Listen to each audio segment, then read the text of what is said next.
Alors, Fred Savard avec vous pour le menu de ce 5e épisode de la 7e saison. Je viens de finir le montage. C'est un épisode de près de 2 heures. Très costaud, vous allez voir, mais je suis très, très, très content. En première partie, j'ai une entrevue avec Rachad Antonius et Guillaume Lavallée. Rachad Antonius qui a écrit La conquête de la Palestine, de Balfour à Gaza, une guerre de 100 ans. Vous allez voir, c'est une lecture particulière du conflit actuel. Et Guillaume Lavallée a écrit Gaza avant le 7, carnet d'un siège. Il est allé plus de 35 fois à Gaza comme journaliste pour l'agence France-Presse et il a vu dans le fond un Gaza qui n'existe déjà plus à cause de cette guerre entre Israël et la Palestine. Alors on va vraiment prendre le temps de prendre un pas de recul. Vous le savez, à la balado, c'est souvent ça qu'on fait. On va pas décortiquer le conflit actuel, on va pas faire une analyse de ce qui se passe au Liban. Les autres médias vont le faire beaucoup mieux que moi, mais on a ce luxe-là pendant plus d'une heure de réfléchir, en fait d'offrir des perspectives pour réfléchir à ce conflit-là qui sont peut-être plus approfondies. On prend le temps, en fait, de les approfondir, entre autres avec Rachad Antonius et avec le témoignage de Guillaume Lavallée. Il va y avoir un bloc aussi avec 2 nouveaux chroniqueurs-chroniqueuses, Gabriel Brassard-Lecourt, qu'on a déjà entendu ici, qui est chez Pivot, et ça va être une nouvelle collaboration pour nous présenter un peu les grands dossiers qui animent Pivot. Puis on en a profité aussi pour discuter de journalisme militant, comment on peut faire du journalisme de façon différente en 2024. Et il va y avoir avec elle Antoine Casgrain. C'est un nouveau chroniqueur à la balado qui a été conseiller pendant 9 ans à Québec solidaire. Donc, il connaît bien les rouages de l'Assemblée nationale et qui suit évidemment l'actualité au Québec et à la Chambre des communes à Ottawa. Alors, on inaugure une nouvelle chronique. Ce ne sera pas un potin de les coulisses, qu'est-ce qui se passe en coulisses, mais on va tenter un peu d'expliquer peut-être avec son bagage sociologique. On va essayer de réfléchir à l'actualité. C'est un laboratoire, vous allez voir, mais je suis vraiment content pour la saison 7 d'offrir des nouvelles voix. Et on va terminer cet épisode-là avec un segment sur ce qui se passe à la Licorne avec la pièce Julie. On a Sariane Cormier, l'autrice et metteur en scène de la pièce, et Mathieu Bellil, l'ami Mathieu, qui est penseur en résidence à la Licorne cette année. Alors, il va venir avec Sariane nous partager ses réflexions sur cette pièce de théâtre que j'ai vue d'ailleurs cette semaine. Alors, c'est pas vrai que j'aime pas le théâtre. Alors voilà, c'est ce qui vous attend pour ce 5e épisode de la saison 7 de la balado.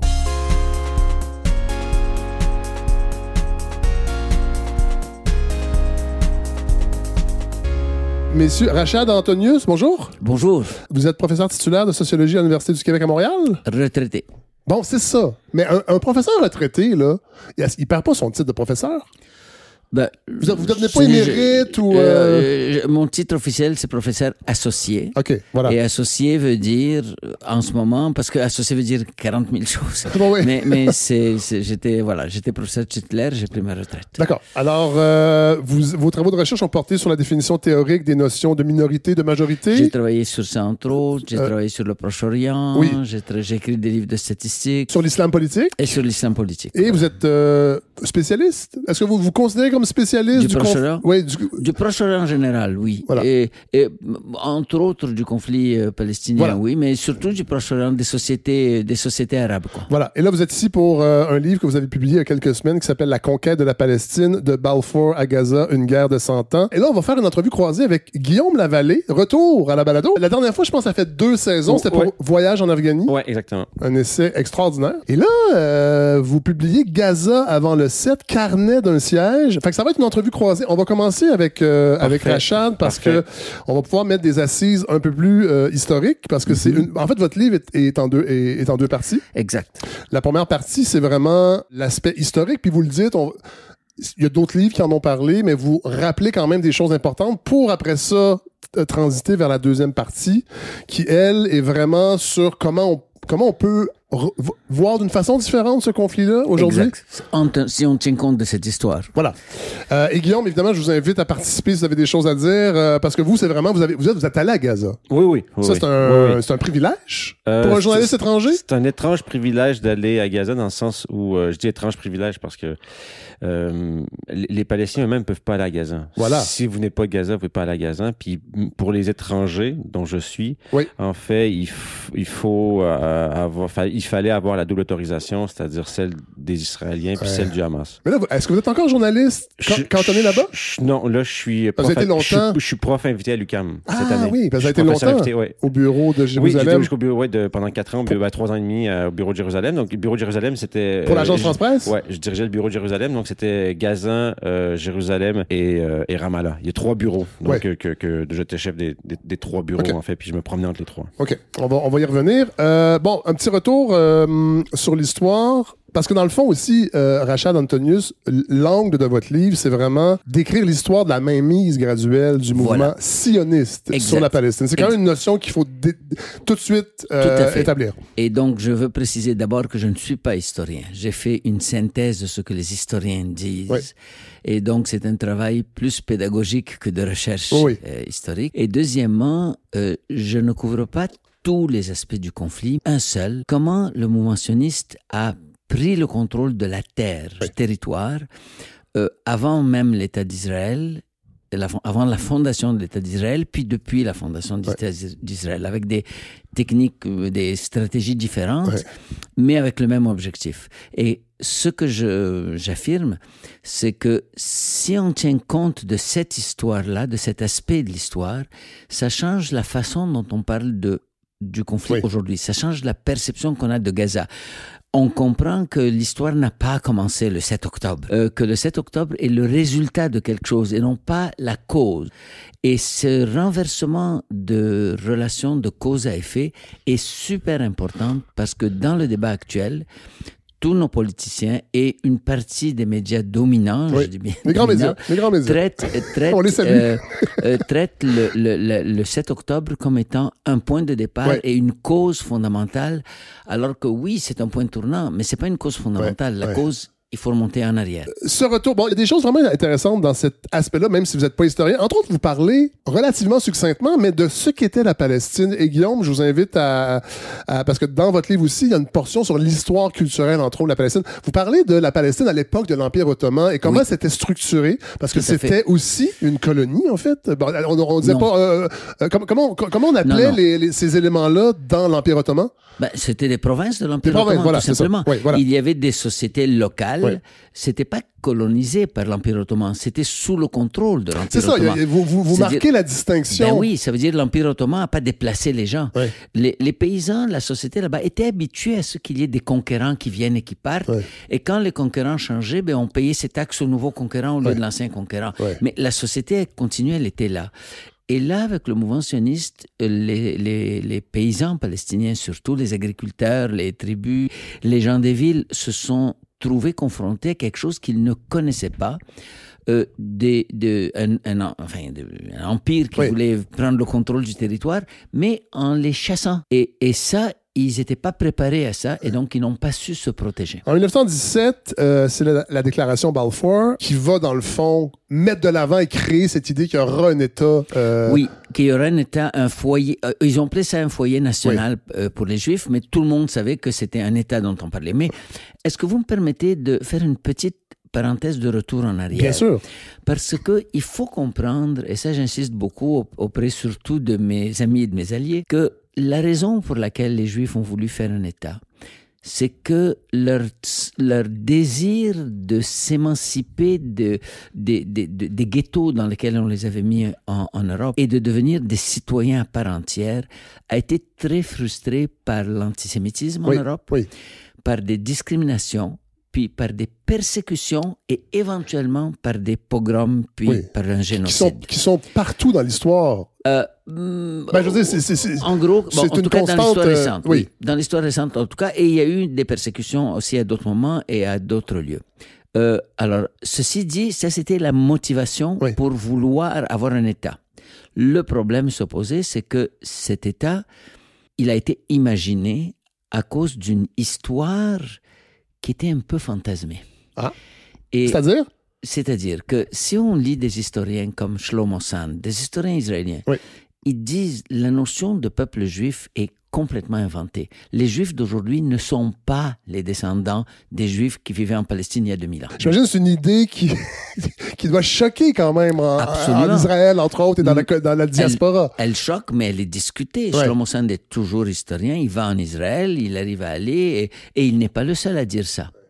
Et que donc, il y a une partie d'inventée. La notion même de terre d'Israël, il a écrit un autre livre qui s'appelle « Comment la terre d'Israël fut inventée ». Il dit il y a eu plusieurs royaumes juifs dans l'Antiquité et qui étaient disséminés un peu partout au Proche-Orient, pas spécifiquement à Jérusalem. Donc, il y a eu cet imaginaire qui a permis aux Juifs européens d'envisager une solution en disant on va retourner en Palestine parce que c'est la terre de nos ancêtres. Et c'est ça que Shlomo Sand, l'historien israélien, conteste. Il dit c'est pas la terre de nos ancêtres. Bon, mais le rêve a pris cette forme-là. Alors, ça c'est le deuxième, la persécution c'est le premier élément, la forme du rêve basée sur ces mythes c'est le deuxième élément, et le troisième élément c'est que tout ça se déroulait dans un contexte colonial, où l'Europe, quand elle avait des problèmes, voyait très bien que on va les résoudre quelque part dans les pays du Sud. Ouais. Et ce sont ces trois éléments-là. Il y a eu une délégation de rabbins qui a été envoyée en Palestine au début du siècle parce que le mouvement sioniste essayait de convaincre les Juifs d'y aller. Ouais. Et cette délégation a écrit une lettre en disant, avec une métaphore qu'on pourrait considéré sexiste aujourd'hui, où il dit... Trigger warning. Oui, trigger warning. Ils ont dit, la fiancée est très belle, mais elle est déjà mariée à un autre homme. Ah, c'est intéressant, ça. Et ce qu'il voulait dire, c'est que oui, ce pays est beau, on pourrait faire un État, mais il y a un autre peuple qui vit déjà là. Et effectivement, si on lit des auteurs juifs ou israéliens qui sont un peu critiques du sionisme, ce qu'ils constatent, est que l'antisionisme est une histoire juive. C'est le titre du livre de Michel Sibony, Antisionisme, une histoire juive. Michel Sibony est une juive française qui est antisioniste. Ça veut dire quoi, antisioniste? Oui.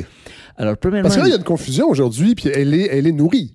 Entre antisémitisme et antisionisme. Absolument. Et elle est complètement farfelue, cette conclusion, parce que c'est deux choses tout à fait différentes. Et la raison pour laquelle Michel Sibony, qui est une juive française, a voulu écrire ce livre, c'est pour dire, ce sont les juifs d'abord qui ont été les premiers antisionistes et les plus nombreux. Pourquoi? Parce que le sionisme était un projet d'identité juive nationaliste qui a été qui a voulu s'incarner dans un État en Palestine. Et elle dit cette idée-là, elle a été contestée de l'intérieur des communautés juives pour plusieurs raisons. Une des raisons, c'est qu'ils voyaient bien qu'il y avait un autre peuple qui vivait là et que ça allait entraîner nécessairement des expulsions et des violences.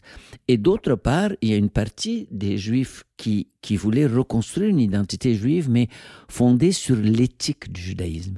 Et ils opposaient une éthique du judaïsme à une politique du sionisme. Pour revenir donc à cette époque, le mouvement sioniste donc décide de faire un État en Palestine, alors qu'il y avait déjà des peuples là. Et ce que j'ai essayé de montrer, c'est que jusqu'en 1947, avec l'aide de la Grande-Bretagne, ce mouvement a réussi à établir des infrastructures qui allaient permettre à l'État de gérer le territoire.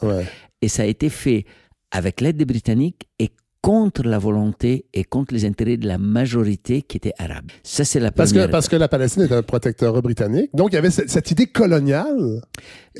Oui, c'était un protectorat. C'est devenu, en fait, sous mandat britannique. Quand l'Empire ottoman s'est effondré durant la Première Guerre mondiale, toutes les sociétés de cette région étaient des gouvernorats, mais il n'y avait pas de structure étatique. Il y avait des structures locales de gestion partielle du territoire. Il y avait des cours de justice.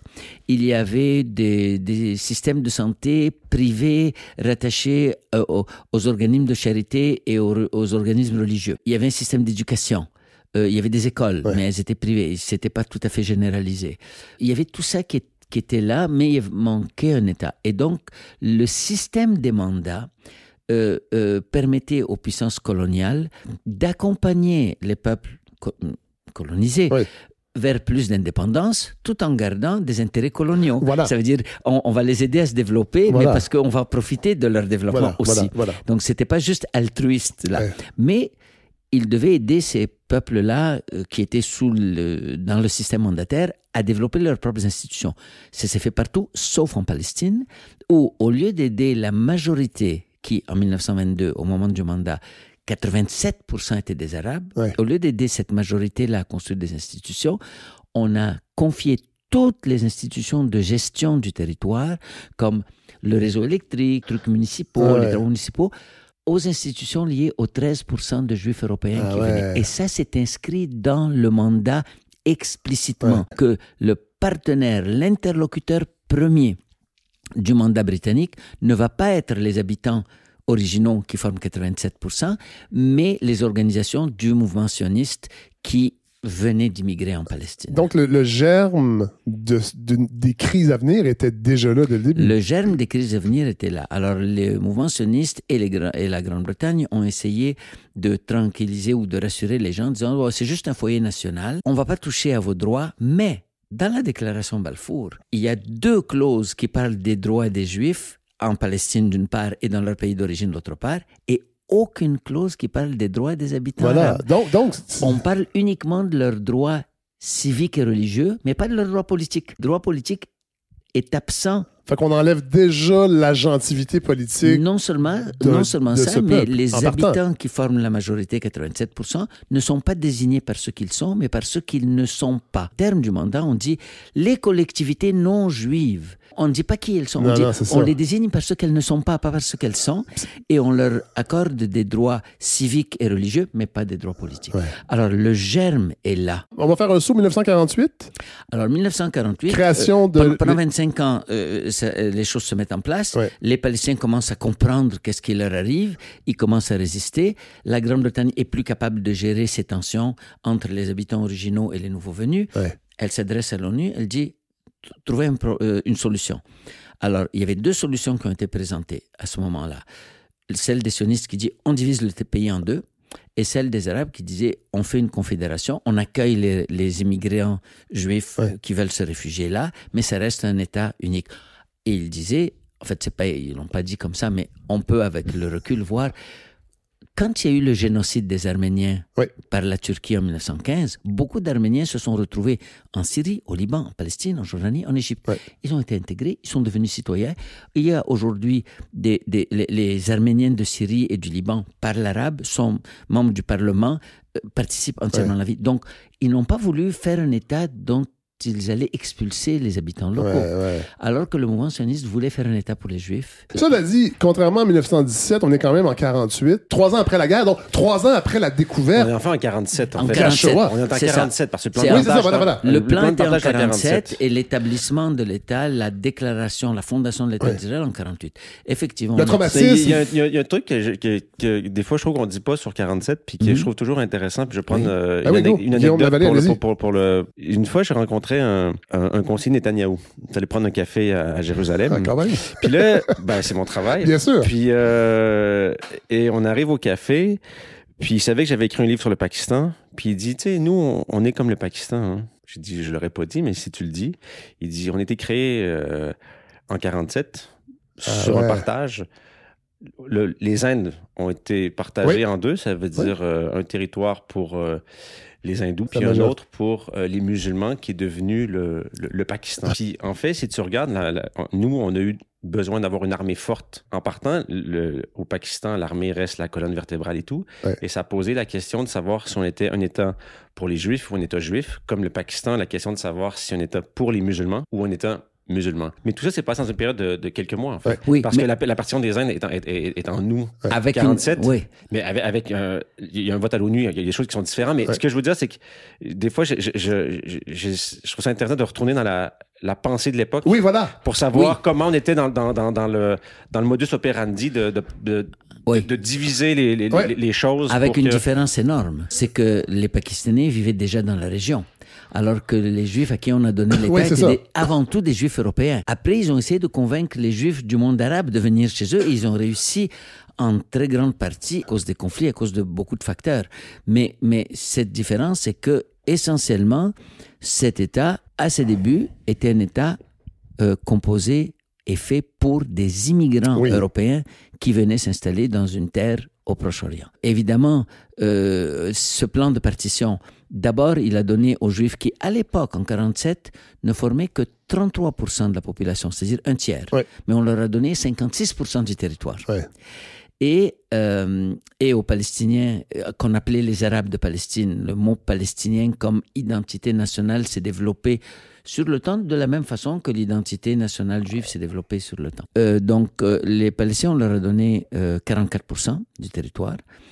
Et c'était les meilleures parties du territoire qu'on donnait aux immigrants juifs, c'est-à-dire celles qui sont sur le littoral, qui contiennent les grands ports, qui sont les mieux, qui reçoivent le plus d'eau, et ainsi de suite. Bon, les Palestiniens ont refusé, mais ils n'ont pas fait une guerre tout de suite. Ça, c'est une chose que la propagande des juifs sionistes met de l'avant, donc l'État qui se définit comme juif, et que les sionistes répètent, et qui n'est pas vrai, c'est qu'ils ont dit... Les Arabes nous ont attaqués, ils ont refusé, ils nous ont attaqués, et c'est pour ça qu'il y a eu une guerre et qu'il y a eu des réfugiés. Ouais. Ce que montre Ilan Pappé, l'historien israélien qui, lui, a écrit un livre qui s'appelle « Le nettoyage ethnique de la Palestine », c'est que les expulsions des Arabes de Palestine et les massacres qui sont allés avec ont commencé avant que l'État d'Israël soit proclamé, avant que les armées arabes ça, c'est documenté. C'est largement documenté, pas juste par Ilan Pappé, par Benny Morris, par Ilan Pappé, par Avi Schleim, par John Kimche, qui était un journaliste qui a documenté, par exemple, le massacre de Deir Yassin. 254 Palestiniens arabes, donc du village de Deir Yassin, ont été alignés devant un mur et descendus comme ça, froidement. Ouais. Et ce que John Kimche dit, ce journaliste juif israélien, il dit ce village collaborait le mieux avec les juifs des villages autour d'eux. Et c'était une leçon pour leur dire partez. Et donc, ce que Ilan Pappé documente, c'est qu'il y a eu 250 000 Palestiniens qui ont été faits réfugiés avant même la fondation de l'État d'Israël. Est-ce que c'est la Nakba? Ça fait partie de la Nakba. Peut-être expliquer qu'est-ce que la Nakba? D'accord, je vais juste finir cette phrase et j'arrive. Donc, 250 000 ont été expulsés avant la fondation de l'État d'Israël et avant que les armées attaquent. Ouais. Et quand les armées arabes ont attaqué, un autre 500 000 a été expulsé approximativement. Ouais. Donc, c'est l'ensemble de ces expulsions qu'on désigne par le terme Nakba, qui signifie en arabe grande catastrophe. Ouais. La catastrophe, c'est que les Palestiniens ont été chassés de chez eux. Guillaume? Oui, juste un truc sur un élément sur la Nakba, parce que je pense que quand on parle, on veut parler de Gaza, puis on oublie que le 2/3 de la population de Gaza, c'est des déplacés de la Nakba. Ouais. Voilà. Gaza, c'est une terre de réfugiés de la Nakba. C'est des gens qui ont quitté leur village dans la région de Jaffa, dans le sud, centre-sud, puis qui sont allés se réfugier dans le territoire qu'on appelait, c'était pas tout à fait le même, mais à peu près ce qu'on appelle aujourd'hui la bande de Gaza, et qui pensaient pas rester 75 ans. Ils pensaient... Ils pensaient rentrer chez eux quelques jours plus tard. C'est un très bon point que vous apportez, Guillaume Lavallée, parce que Rachad Antonius, vous le dites dans votre livre, il ne faut jamais cesser de comprendre ce qu'a signifié l'antisémitisme européen pour les Juifs et les causes profondes du génocide. Puis en même temps, faut aussi prendre en compte l'écho profond de la Nakba pour ces populations-là qui sont encore vivantes. Je ne suis pas le seul à dire ça. Un des plus grands généraux israéliens l'a dit aussi. Ah ouais. Et je vais sauter de quelques années pour arriver en 56. En 56, Gaza est sous administration égyptienne. Israël a déjà occupé à ce moment non plus les 56% du territoire qu'on leur a donné, mais les 78% du territoire après la guerre. Et des Palestiniens traversent la frontière de Gaza et tuent un colon israélien, un jeune. Et le général en chef de l'armée israélienne, Moshe Dayan, vient faire le discours. Que dit-il? Deux choses. La première, il dit « Ne jetons pas des accusations contre les meurtriers d'aujourd'hui. Pourquoi devrait-on les blâmer pour la haine qu'ils nourrissent envers nous? Pendant 8 ans, ils ont été confinés dans des camps de réfugiés à Gaza. Et devant leurs yeux, nous avons transformé la terre et les villages que eux-mêmes et leurs ancêtres cultivaient. Il dit ça, il dit, c'est nous-mêmes, on doit se blâmer. Et la suite Là, on est en 1956. En 56. Et la suite du message est très intéressante. Et il dit, mais c'est notre destin. Nous avons raison de faire ça. Alors il dit, notre destin est d'être dans cette terre. Donc, on ne peut pas les blâmer pour la haine qu'ils ont, mais on doit se protéger contre eux. Nous devons d'une main tenir la mitraillette et de l'autre main labourer les champs. Et je crois que ce petit discours de Moshe Dayan résume à lui tout seul l'aspect le plus difficile du conflit. l'opposition entre deux volontés, deux histoires qui rentrent en conflit. Au-delà des slogans, au-delà de la propagande, il y a un vrai enjeu ici. Ouais. Un nœud gordien qu'on ne peut pas desserrer. Les Juifs ont estimé que leur survie était liée à fonder cet État en Palestine, ce qui nécessitait de chasser les Palestiniens. Et il dit, on comprend qu'ils nous haïssent, on les a chassés, mais on doit être là. Alors, il y a là un nœud gordien, effectivement, qui découle du fait de, pourquoi choisir de faire l'État ici et dans cette forme-là? On fait un autre saut dans le temps. 1967, moment important, c'est la guerre de 67. Et il y a Amin Maalouf, parce que donc en parallèle de votre livre, Rachel Antonius, je suis en train de lire Le naufrage des civilisations d'Amin Maalouf. Et lui parle de 1967 comme un moment vraiment important. Absolument. Pour Israël, pour tout le monde. Oui, et pour les Arabes qui s'en sont probablement même jamais remis encore aujourd'hui. Ça, c'est l'hypothèse d'Amin Maalouf. Pour résumer le choc, il faut comprendre d'abord en une minute le contexte du contrôle du territoire. Avant 67, Israël donc avait réussi à occuper 78% du territoire et il ne restait que 22% pour les Palestiniens, Cisjordanie et Gaza. De plus en plus, l'idée de faire une paix avec Israël et d'accepter était discutée, mais il y avait encore des Palestiniens qui rêvaient de renvoyer, les chasser, de reprendre leur territoire, mais le réalisme commençait petit à petit à pénétrer dans les esprits, mais pas suffisamment. Bon, qu'est-ce qui arrive en 67? Les tensions augmentent pour une dynamique qu'on ne va pas examiner en détail ici, mais le résultat, c'est qu'Israël occupe toute la Cisjordanie et tout Gaza. Et donc, toute la Palestine passe sous contrôle d'Israël, avec une différence très importante. Contrairement à 1949, entre la Deuxième Guerre mondiale et 67, le droit international avait été consolidé et explicité.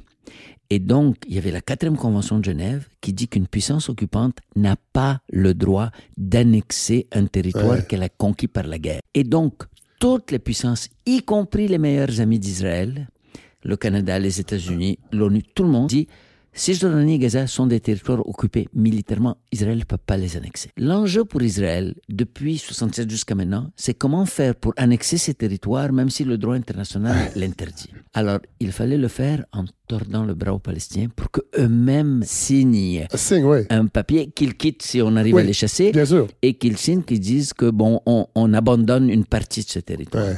L'enjeu aujourd'hui, pour les Palestiniens, c'est d'avoir un État sur ces 22%. Ils sont prêts à l'accepter.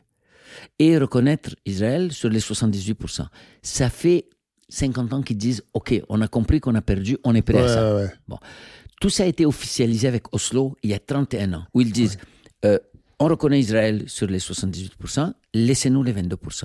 Et depuis ces 31 ans, on n'arrive pas à une paix parce qu'Israël ne veut pas laisser les 22%. Elle veut grignoter. Le bout autour de Jérusalem, le bout autour de Tel Aviv dans les territoires occupés, le bout au sud de Bethléem, la vallée du Jourdain. Et donc, on est dans l'impasse essentiellement parce qu'Israël ne veut pas laisser les 22% aux Palestiniens et que les meilleurs amis d'Israël ne veulent pas faire pression sur Israël pour qu'il laisse ces 22%. Guillaume? Juste parce que sur 67, parce qu'on a parlé de la Nakba, du point de vue palestinien, il y a un autre terme en arabe, c'est la Naksa, la défaite. Parce que je pense que ça résume ce que Maalouf voulait dire, c'est ça. C'est la défaite, puis on vit dans le logiciel post-67. On vit toujours là-dessus. Je pense qu'un élément qui est intéressant aussi, c'est la question des lieux saints de Jérusalem en 67. Parce que c'était la première fois en 67 on a parlé que les Juifs retournent ou prennent possession du mur de lamentation.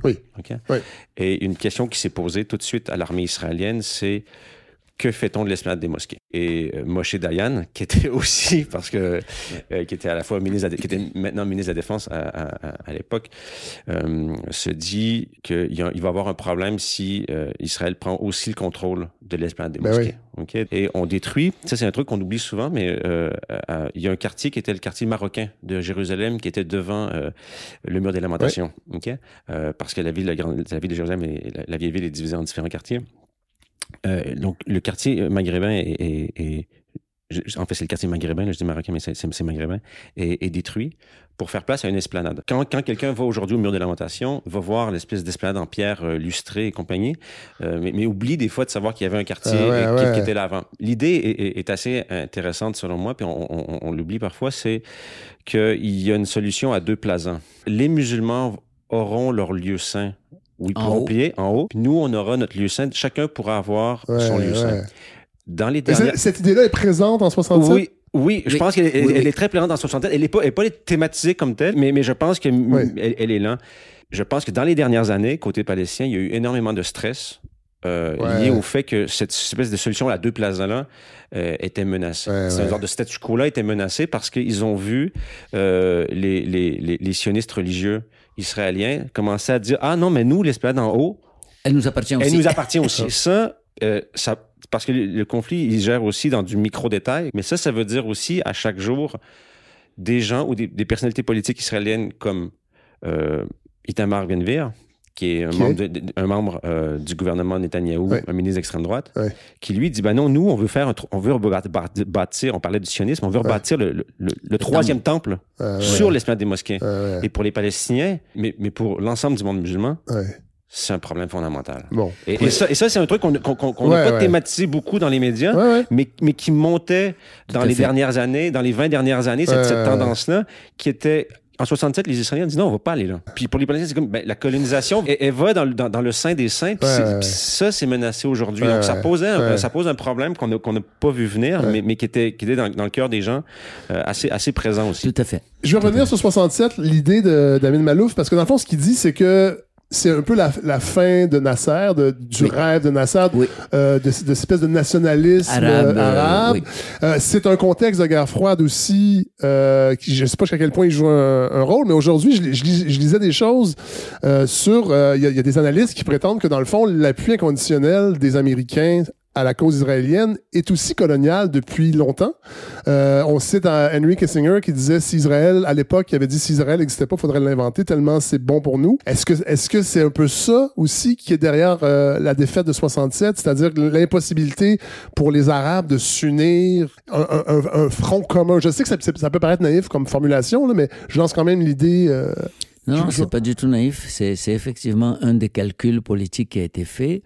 C'est que une région arabe qui serait unifiée, et les problèmes de l'unification ne sont pas juste créés par les Américains ou par le colonialisme. Non. Il y a des problèmes internes sur lesquels je pourrais dire 2 mots. Oui, vous en parlez d'ailleurs dans votre livre. Donc, une région unifiée pourrait permettre au peuple de ces régions de mieux contrôler leurs ressources naturelles. Oui, voilà. Or, contrôler les ressources naturelles signifie, par exemple, de contrôler eux-mêmes le pétrole, de contrôler les revenus du canal de Suez, et ainsi de suite. Et ça va à l'encontre des intérêts stratégiques américains qui, eux, veulent contrôler. Et donc, les Américains se sont alliés avec les forces islamistes de la région contre le nationalisme laïque de Nasser parce qu'ils pensaient qu'ils pouvaient manipuler plus les islamistes. Et ils avaient raison là-dessus. Et maintenir une instabilité. Et maintenir une instabilité. Et si vous me permettez, parce que vous avez ouvert cette parenthèse, on a du temps. Il y a, depuis l'irruption de la modernité dans cette région, avec l'expédition de Napoléon Bonaparte, on était sous l'Empire ottoman et la région était sous-développée. Et donc, les armées françaises arrivent en Égypte et les intellectuels égyptiens regardent ça et disent « Oh !» il y a quelque chose qu'on a manqué. Et il y a 2 types de réponses par rapport à la modernité. Celle de Mohamed Ali était de dire « nous devons nous moderniser » et celle de beaucoup d'intellectuels était « nous devons moderniser l'islam pour incorporer la modernité ». Un autre courant a dit « au contraire, nous devons islamiser la modernité ». Pas moderniser l'islam, mais islamiser la modernité. Et ces 2 courants sont restés opposés pendant 150 ans. Le courant qu'on dit islamiste, c'est-à-dire qui veut que le dogme de l'islam soit le fondement de la société, et un courant qui dit non, on tient compte de l'islam, c'est notre culture, mais on l'interprète, on la lit, et il est tout à fait compatible avec la modernité. Tant qu'il y avait des aspects coloniaux, ces courants coexistaient et travaillaient ensemble. À partir de la fin de la Deuxième Guerre mondiale et de l'ère des indépendances, là, les pays devenaient indépendants, il fallait les gérer. Comment? Et c'est là que le clash entre le courant islamiste et le courant nationaliste est devenu a pris des formes violentes. Et c'est là que je me rattache à la question que vous avez posée, qui est que les Américains ont préféré s'allier avec les courants islamistes contre les courants nationalistes, parce que les courants nationalistes voulaient garder le contrôle de Bien sûr, c'était une menace pour l'expansion américaine. Je vais pas revenir sur l'expédition, parce que c'est passionnant sur l'expédition d'Égypte, qui sont montées jusqu'à Gaza. D'ailleurs, à l'époque, il y a des pages de Napoléon où il décrit son entrée dans Gaza et quoi que ce soit. Et par exemple, le château où a dormi Napoléon sur la légende 3 nuits à Gaza a été détruit, par exemple, dans la guerre récente. Il était, le Castle Bacha a été détruit dans les derniers mois. Vous en parlez dans votre livre? Oui. Ce que je veux dire, c'est la guerre froide. Hein. Donc, le panarabisme était clairement socialiste, socialisant, et on a appliqué pour contrer l'idéologie de gauche socialiste ou communiste, on a utilisé l'islamisme. Et toutes les années 70, puis les années 80 montrent clairement ça. Puis je pense que l'Arabie Saoudite, par exemple, a été une rampe de lancement pour ça. Puis on l'a vu en Afghanistan lorsque il y a eu l'invasion soviétique en 79. La création de Ben Laden. Mais après ça, justement, on a créé les Moudjahidines qui sont devenus les talibans par la suite dans les années 90, mais tout ça est là. Puis si on regarde le Soudan, c'est la même chose. Hassan al-Turabi, quoi que ce soit, leur influence dans les années 70, parce qu'on voulait chasser aussi l'influence soviétique dans la région. Donc les gens étaient pris dans cette espèce de guerre froide au Grand Moyen-Orient, on voit pas, dont on oublie parfois. Si on pense à la guerre du Vietnam, on pense à d'autres choses, mais c'était là aussi. On va faire un saut dans la deuxième partie, Rachel Antonius, parce qu'après ça, il faut parler du livre de Guillaume. Il faut parler du Hamas. Oui. Vous rappelez une chose, c'est que le Hamas n'était pas inéluctable. Vous l'écrivez comme ça, je pense. Tout à fait. Parce qu'il y avait l'autorité palestinienne qui aurait pu être l'interlocuteur principal. Puis vous semblez dire que dans le fond, le fait d'avoir choisi la négociation, ça fait que ça a toujours favorisé Israël et ça a un peu nourri le ressentiment et la création d'une... Peut-être que je résume, là. Oui, en fait, une nuance que j'aimerais amener, c'est pas l'idée même de négociation qui a marginalisé, là. C'est la façon dont s'est fait la négociation. Okay. Au moment d'Oslo, d'abord, le Hamas n'a été fondé qu'en 1987. L'occupation de Gaza a commencé en 1967. Donc, 20 ans plus tard, on ne peut pas expliquer l'occupation par le Hamas. Alors, Israël était favorable en 87 au Hamas. Vous le dites? C'est-à-dire, dès que le Hamas a été fondé, Israël a préféré faciliter les choses au Hamas contre l'OLP. Ils estimaient que c'était l'OLP leur premier ennemi. Et pourquoi? Et parce qu'ils pensaient que le Hamas, c'était des gens qui étaient religieux, qui allaient rester dans leur coin et prier, et ne pas jouer de rôle politique. Ils avaient très mal compris que voulait dire islam politique. Bon. Et donc, l'OLP était militante, et vous demandez des droits. Ils ont dit, on va couper l'herbe sous les pieds de l'OLP en favorisant le Hamas. Ils n'ont pas créé le Hamas. Le Hamas a des racines locales très profonde. L'islam politique dans la région, j'ai écrit un autre livre qui s'appelle L'islam et l'islamisme en Occident, où je montre que l'islam politique a des racines très profondes autochtones. Alors, ça a été manipulé par les puissances occidentales, mais il y a quelque chose d'autochtone et d'authentique dans l'islam politique. Bon. Alors, en 93, quand l'OLP a signé les accords et que l'OLP s'est elle-même mise de côté et a mis l'autorité palestinienne à la place, l'ensemble des Palestiniens, y compris à Gaza, appuyer cette idée-là. La popularité du Hamas est tombée à presque zéro. Il y a une chose que je répète, je me répète. Vous l'avez pas dit ici, donc vous l'avez pas dit ici. Mais c'est une image qui me reste dans la mémoire très vivement. De jeunes enfants palestiniens de Gaza qui mettaient des branches d'olivier et des fleurs dans les canons des fusils de l'armée d'occupation. C'est une image extrêmement forte. Ils croyaient que cette armée d'occupation allait désormais devenir leur allié, leur ami, parce qu'on faisait la paix. Et ce qui s'est passé depuis Oslo, c'est que Israël a intensifié, comme jamais auparavant, la colonisation de la Cisjordanie, qui devait revenir aux Palestiniens. Qui était illégale.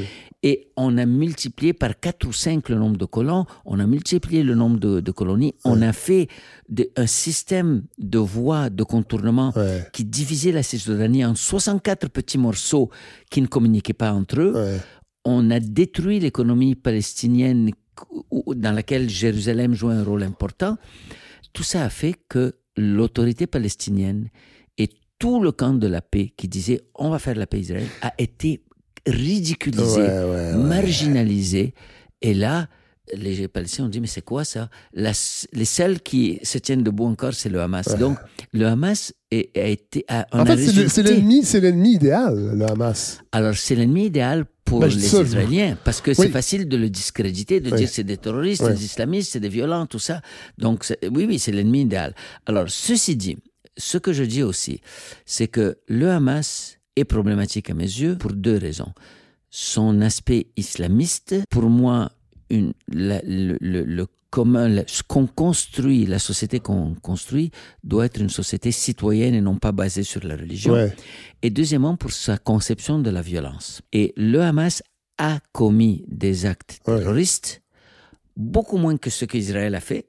Israël a commis des actes terroristes beaucoup plus grands. Le Hamas a commis des actes terroristes et il faut les condamner pour autant. Bien sûr. Mais, et c'est ce que je dis, la logique profonde du Hamas maintenant, aujourd'hui, n'est pas une logique islamiste, c'est une logique de résistance qui est colorée par son choix islamiste. Et c'est malheureux que la résistance soit portée aujourd'hui par un groupe qui se dit islamiste. Ça aurait été mieux qu'elle soit portée par un groupe qui se dit citoyen, qui croit au droit universel et ainsi de suite. Mais c'est le résultat d'une politique israélienne très conséquente. Guillaume Lavallée, on va tout de suite ouvrir la porte parce que à votre livre, Gaza avant le 7, parce que vous en parlez du Hamas aussi. Je pense que c'est important de parler de c'est quoi le Hamas, comment ils ont évolué et tout. Et de dire qu'ils font des actes terroristes aussi. Non, mais je veux dire, c'est parce que dans votre livre, vous avez vu sur le terrain aussi. Moi, comment fonctionne... À peu près, Une chose que je trouve qui est importante à dire sur le Hamas, c'est l'idéologie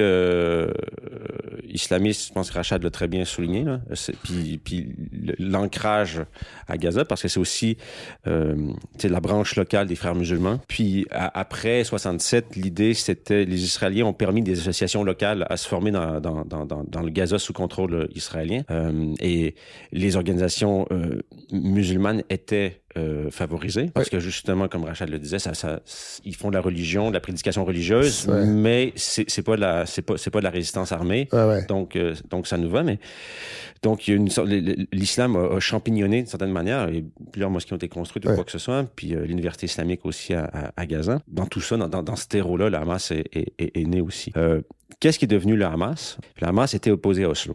Netanyahou était opposé aussi à Oslo. Parce que grosso modo, le Hamas voulait une solution à un État islamique, une Palestine islamique, puis de l'autre côté, Netanyahou était opposé à une solution à deux États pour avoir un État, un grand État, un État juif. Donc, c'était deux logiques qui voulaient pas les mêmes conséquences, mais qui voulaient... qui se nourrissaient mais qui voulaient le même résultat à court terme, c'est-à-dire faire capoter Oslo. Puis dans les années 90, il y a eu une vague d'attentats aussi en Israël, par le Hamas, puis ce qui a fragilisé aussi le camp de la paix en Israël, puis qui a dit à plusieurs personnes, mais vous voyez, Oslo n'a rien donné parce que le problème n'est pas réglé. Rachad, la première attaque terroriste qui a eu lieu après, je pense que c'est la première, je ne suis pas absolument certain, mais une des premières attaques a été une attaque faite par un médecin juif israélien, Baruch Goldstein, qui était un résident des colonies illégales, qui est allé dans la mosquée d'Hébron un matin, et qui a assassiné à la mitraillette 35 Palestiniens qui priaient. Alors, il ne faut pas oublier que, le Hamas a fait des actes de terrorisme, mais cet acte de terroriste aussi... En fait, c'est ça. Mais l'assassinat de Yitzhak Rabin, compagnie, donc on est dans cette logique-là. Mais Yitzhak Rabin, c'est différent. Là, c'était des Palestiniens qui ont assassiné. Oui, je sais. Et donc, ça aussi, c'est du terrorisme. Oui, tout à fait. Et c'est du terrorisme israélien qui était... à un moment donné, beaucoup plus fort que le terrorisme, que ce que le Hamas pouvait faire. Mais Guillaume Lavallée, dans votre livre, vous semblez dire que... Parlez un peu comment ils administrent. En fait, parce que le Hamas, c'est que parce que c'est un gouvernement. On dit le Hamas, mais en fait, c'est plusieurs choses. Tu sais, pour moi, des fois, c'est une sorte de boule de cristal, parce que vous avez la branche politique, vous avez la branche militaire, vous avez le leadership qui est à l'étranger, vous avez le leadership qui est local, vous avez les religieux, vous avez ceux qui sont comme, je suis pas particulièrement religieux, mais si je veux m'opposer à Israël, c'est le seul canal que je peux véritablement prendre. Et donc, Et tous les services sociaux. Oui, non, mais c'est une administration. C'est une administration aussi. Donc, ils ont à gérer une sorte de gouvernement qui n'est pas vraiment... qui est un gouvernement, mais sans parlement. Okay? Parce que les mécanismes de fonctionnement sont assez obscurs quand même, il faut dire. Et c'est, ce que je veux dire, c'est que dans la charte de 88 qui dit « Nous voulons une Palestine islamique sur l'ensemble du territoire », après ça, tu as une espèce d'addenda 2017 qui dit un peu d'une manière détournée qu'on pourrait reconnaître les frontières de 67, pré-67, et donc pas avoir toute une genre de partage de deux États. On suggère... Se contenter des 22%. Exactement. Donc on a différents... Donc ça devient difficile de savoir qu'est-ce que véritablement... je dirais pas qu'est-ce que véritablement le Hamas, mais qui prend les décisions, quand, pourquoi, sur quel enjeu, de quelle manière... Et dans cette boule de cristal-là, moi, ce que j'ai essayé d'expliquer, c'est que les Israéliens, le leadership politique et militaire israélien, donc, avait une conception de qu'est-ce qui est devant nous. Okay? Et il y avait lié à ça le bouclier antimissile. Parce que c'est fondamental. Parce que ça disait, même si, grosso modo, le Hamas a des capacités en termes de roquettes, puis ils ont X milliers de roquettes à gauche et à droite, on a un bouclier antimissile qui fait en sorte que même s'ils balancent des roquettes, on est capable de les intercepter. Et donc, la bande de Gaza administrée par le Hamas, on est capable de vivre avec. Je pense que c'est comme ça. La bande de Gaza est pauvre et tout. On va permettre aux Qataris, dans un accord avec l'ONU, de venir à chaque mois avec 30 millions de dollars cash, parce que c'est ça qui se passait dans les dernières années, pour distribuer de l'argent à Gaza. Après ça, il y a deux lectures. Certains qui vont dire « Ah, mais l'argent allait aux pauvres. » Puis il y avait vraiment des... Non, mais il y avait vraiment des chèques. Il y avait des files d'attente à Gaza. On attendait l'argent. Puis une autre ligne d'argumentative qui va dire « Oui, mais il y a une partie de l'argent qui allait pour nourrir le Hamas et donc financer le Hamas. » Bref, je ne vais pas rentrer là-dedans parce qu'en ça devient aussi obscur comme où allait précisément l'argent ou quoi que ce soit. Mais disons que les deux lignes sont là. Mais ce que je veux dire, c'est que la bande de Gaza, vous avez une économie qui était exsangue. Ils pouvaient rien produire et exporter. Fait que vous avez un chômage à 65% chez les jeunes, avec une démographie galopante. Et je pense que dans les calculs de l'armée israélienne, ils savaient très bien, pour arrêter je parlais avec des gens là-dedans, qui disaient c'est une bombe économique à retardement. Donc, il faut trouver une manière de ramener de l'argent dans la bande de Gaza pour pas non plus que les jeunes tombent tout de suite dans les bras du Hamas, puis qu'ils puissent envisager une sorte de futur... parce que c'est quand même ça. Et donc, dans les dernières années, ce qui s'est passé, c'est qu'on a augmenté le nombre de permis de travail pour que des gens de Gaza puissent aller travailler en Israël et ramener des devises à Gaza.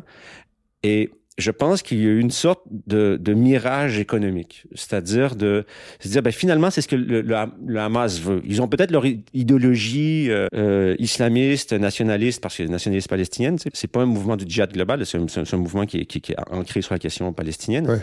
Puis de se dire, c'est ce qu'ils veulent. Yahya Sinwar, le chef du Hamas, c'est ce qu'il veut. Et je pense qu'ils n'ont pas vu certaines composantes du Hamas qui étaient disant oui, ça c'est à court terme. Mais ultimement, ce qu'on veut, c'est quand même en finir du siège. Puis ultimement, lorsqu'on voit que les lieux saints de Jérusalem sont menacés, lorsqu'on voit que les Saoudiens veulent normaliser leurs relations, ça, c'est plus admissible pour nous. Ça, dans la dernière année, quand le gouvernement Netanyahou est arrivé avec des ministres d'extrême droite, il y a deux aspects qui voulaient reprendre les lieux saints musulmans de Jérusalem. Il disait ouvertement, en fait, moi, quand j'étais à Gaza, puis je regardais ça à la télévision, parce que le Hamas a sa télévision, sa chaîne de télévision, on voyait ces images-là avec le terroriste Ben Gvir, qui était le ministre israélien, donc on le présentait comme un terroriste qui menace les lieux saints. Donc ça créait aussi une sorte de soupape, il faut faire quelque chose. Puis on est les seuls dans le monde musulman qui peuvent faire en sorte que ça n'arrive pas, parce que nous sommes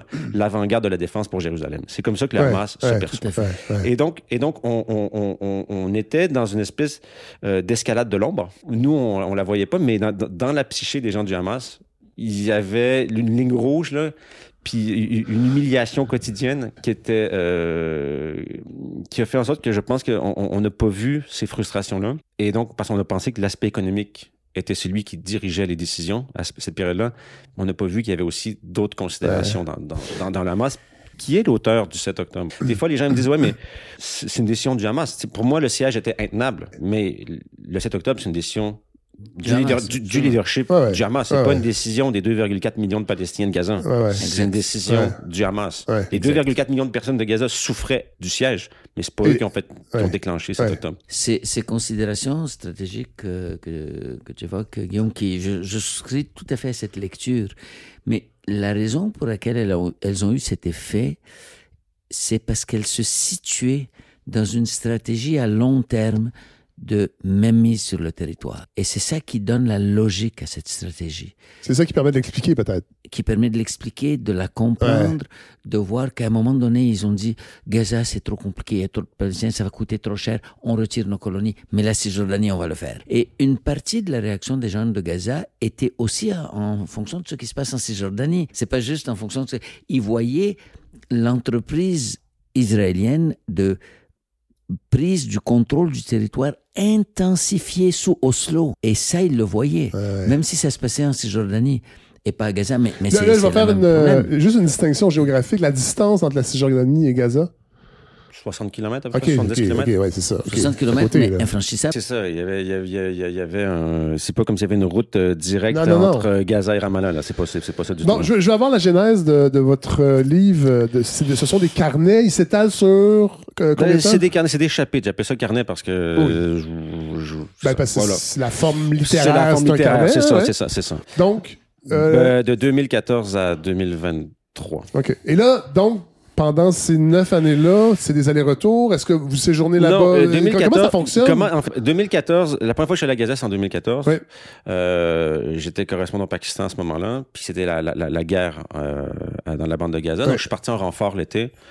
Dans la bande de Gaza. En renfort journalistique? En renfort journalistique, OK. Donc, non, mais en renfort journalistique. Donc, c'est le terme dans le métier. C'est le terme dans le métier. On l'entend pas souvent. Non, mais je suis en renfort pour aider nos collègues sur place, OK.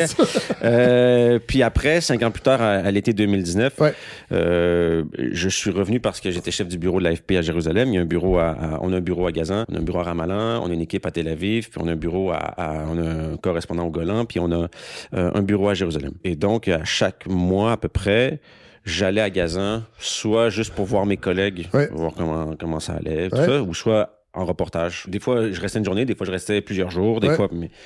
Donc, c'est des années d'aller-retour. Puis, moi, j'avais commencé à écrire le livre avant le 7 octobre. Puis, je me sentais pas pressé. Puis, mon projet initial, c'était un peu Foucault à Gaza. Oui, parce surveiller, punir. Il y a une partie qui est dédiée à ça. C'est ça qui est parti à ça. Puis, on se dit surveiller, punir, survivre. Comment ça fait de vivre sous le panopticon. Là, je veux pas casser mais je veux pas valider.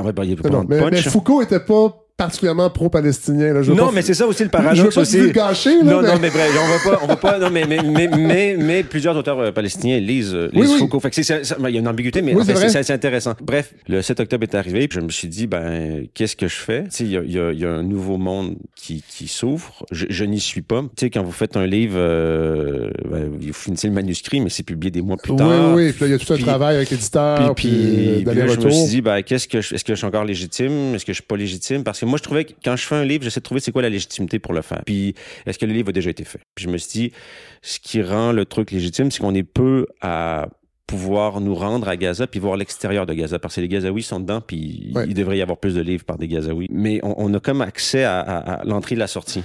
Donc, le Gaza que je connais n'existe plus. Donc, je vais faire la chronique du monde qui n'existe plus. Je vais essayer de décrire c'est quoi ça. Je vais essayer d'expliquer c'était quoi le siège. Puis, un ami me disait récemment, il dit, c'est bien que tu l'aies fait parce que il va y avoir beaucoup de livres sur l'après. Mais il dit, c'est bien qu'on essaie de comprendre l'avant. Oui, tout à fait. Moi, je suis très, très enthousiaste à l'idée de me plonger dans cette lecture du livre de Guillaume parce que c'est des aspects qu'on ne connaît pas bien. Mais du tout, même. En tout cas, ici, je trouve, dans l'univers québécois médiatique, plus j'accuse personne. Non, mais c'est pas... Je vais prendre un exemple parce que demain matin, si tu veux aller en France, tu prends un billet d'avion, tu vas en France, OK? Comme Canadien, tu n'as pas besoin de visa. Les billets d'avion, OK, c'est de l'argent, mais la classe moyenne peut se le permettre. Puis ça va être un environnement sécure où tu vas pouvoir boire ton verre de vin, manger ton croissant, qu'est-ce que tu veux. À Gaza, et c'est pour ça aussi que comme journaliste, des fois, tu sens une responsabilité parce que tu te dis, moi, j'ai eu accès à quelque chose qui n'existe plus. Qui n'existe plus, auquel les gens n'avaient pas accès. Un citoyen normal ne peut pas se dire... je vais prendre l'avion. L'historien normal peut dire, je vais prendre l'avion, je vais aller à Tel Aviv, je vais aller à Jérusalem, je vais aller à Ramallah. Gaza, non. Donc, je me suis dit, moi qui suis allé, je vais essayer de raconter ce que c'était pour amener aussi avec moi les gens. Fait que j'ai cherché à avoir une écriture un peu plus immersive pour pouvoir amener sur le terrain. C'est un dialogue avec votre mère aussi? Un dialogue, c'est présent. Non, mais j'ai essayé. C'est pas un dialogue, mais vous vous adressez à elle? Oui, parce que ça me permet de faire de la proximité. Oui.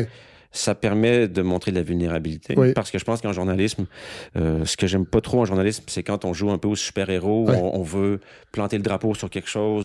Tu sais, des fois, il y a des choses qu'on comprend pas, il y a des fois, des choses qui nous ont choqués, puis ça permettait d'avoir une écriture plus personnelle, mais de garder une notion, parce que les gens me disent souvent, mais oui, mais l'objectivité. J'ai dit, oui, mais pour moi, le concept fondamental, c'est l'honnêteté. Puis j'ai dit, quand on parle à sa mère, on dit pas tout, mais il faut quand même être honnête. Puis ça permettait, ma mère perd un peu sa mémoire, puis ça me permettait de poser la question de la mémoire. Ben oui, bien sûr. De ce qui nous restera de la mémoire de ce qu'a été Gaza. Et vous dites assez tôt dans votre livre que entrer à Gaza, c'est avoir le sentiment d'entrer dans une pièce de théâtre, dans un film.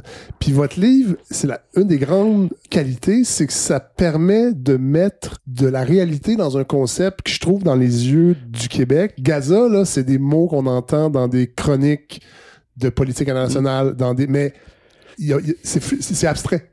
C'est une région, mais on sait pas combien c'est grand, on sait pas combien d'habitants vraiment, à moins de s'y intéresser beaucoup. Puis votre livre, il décrit qu'il y a une vie depuis longtemps et qu'il y a des gens, il y a des rencontres complètement hallucinantes. Ben merci, mais moi ce que j'aime, c'est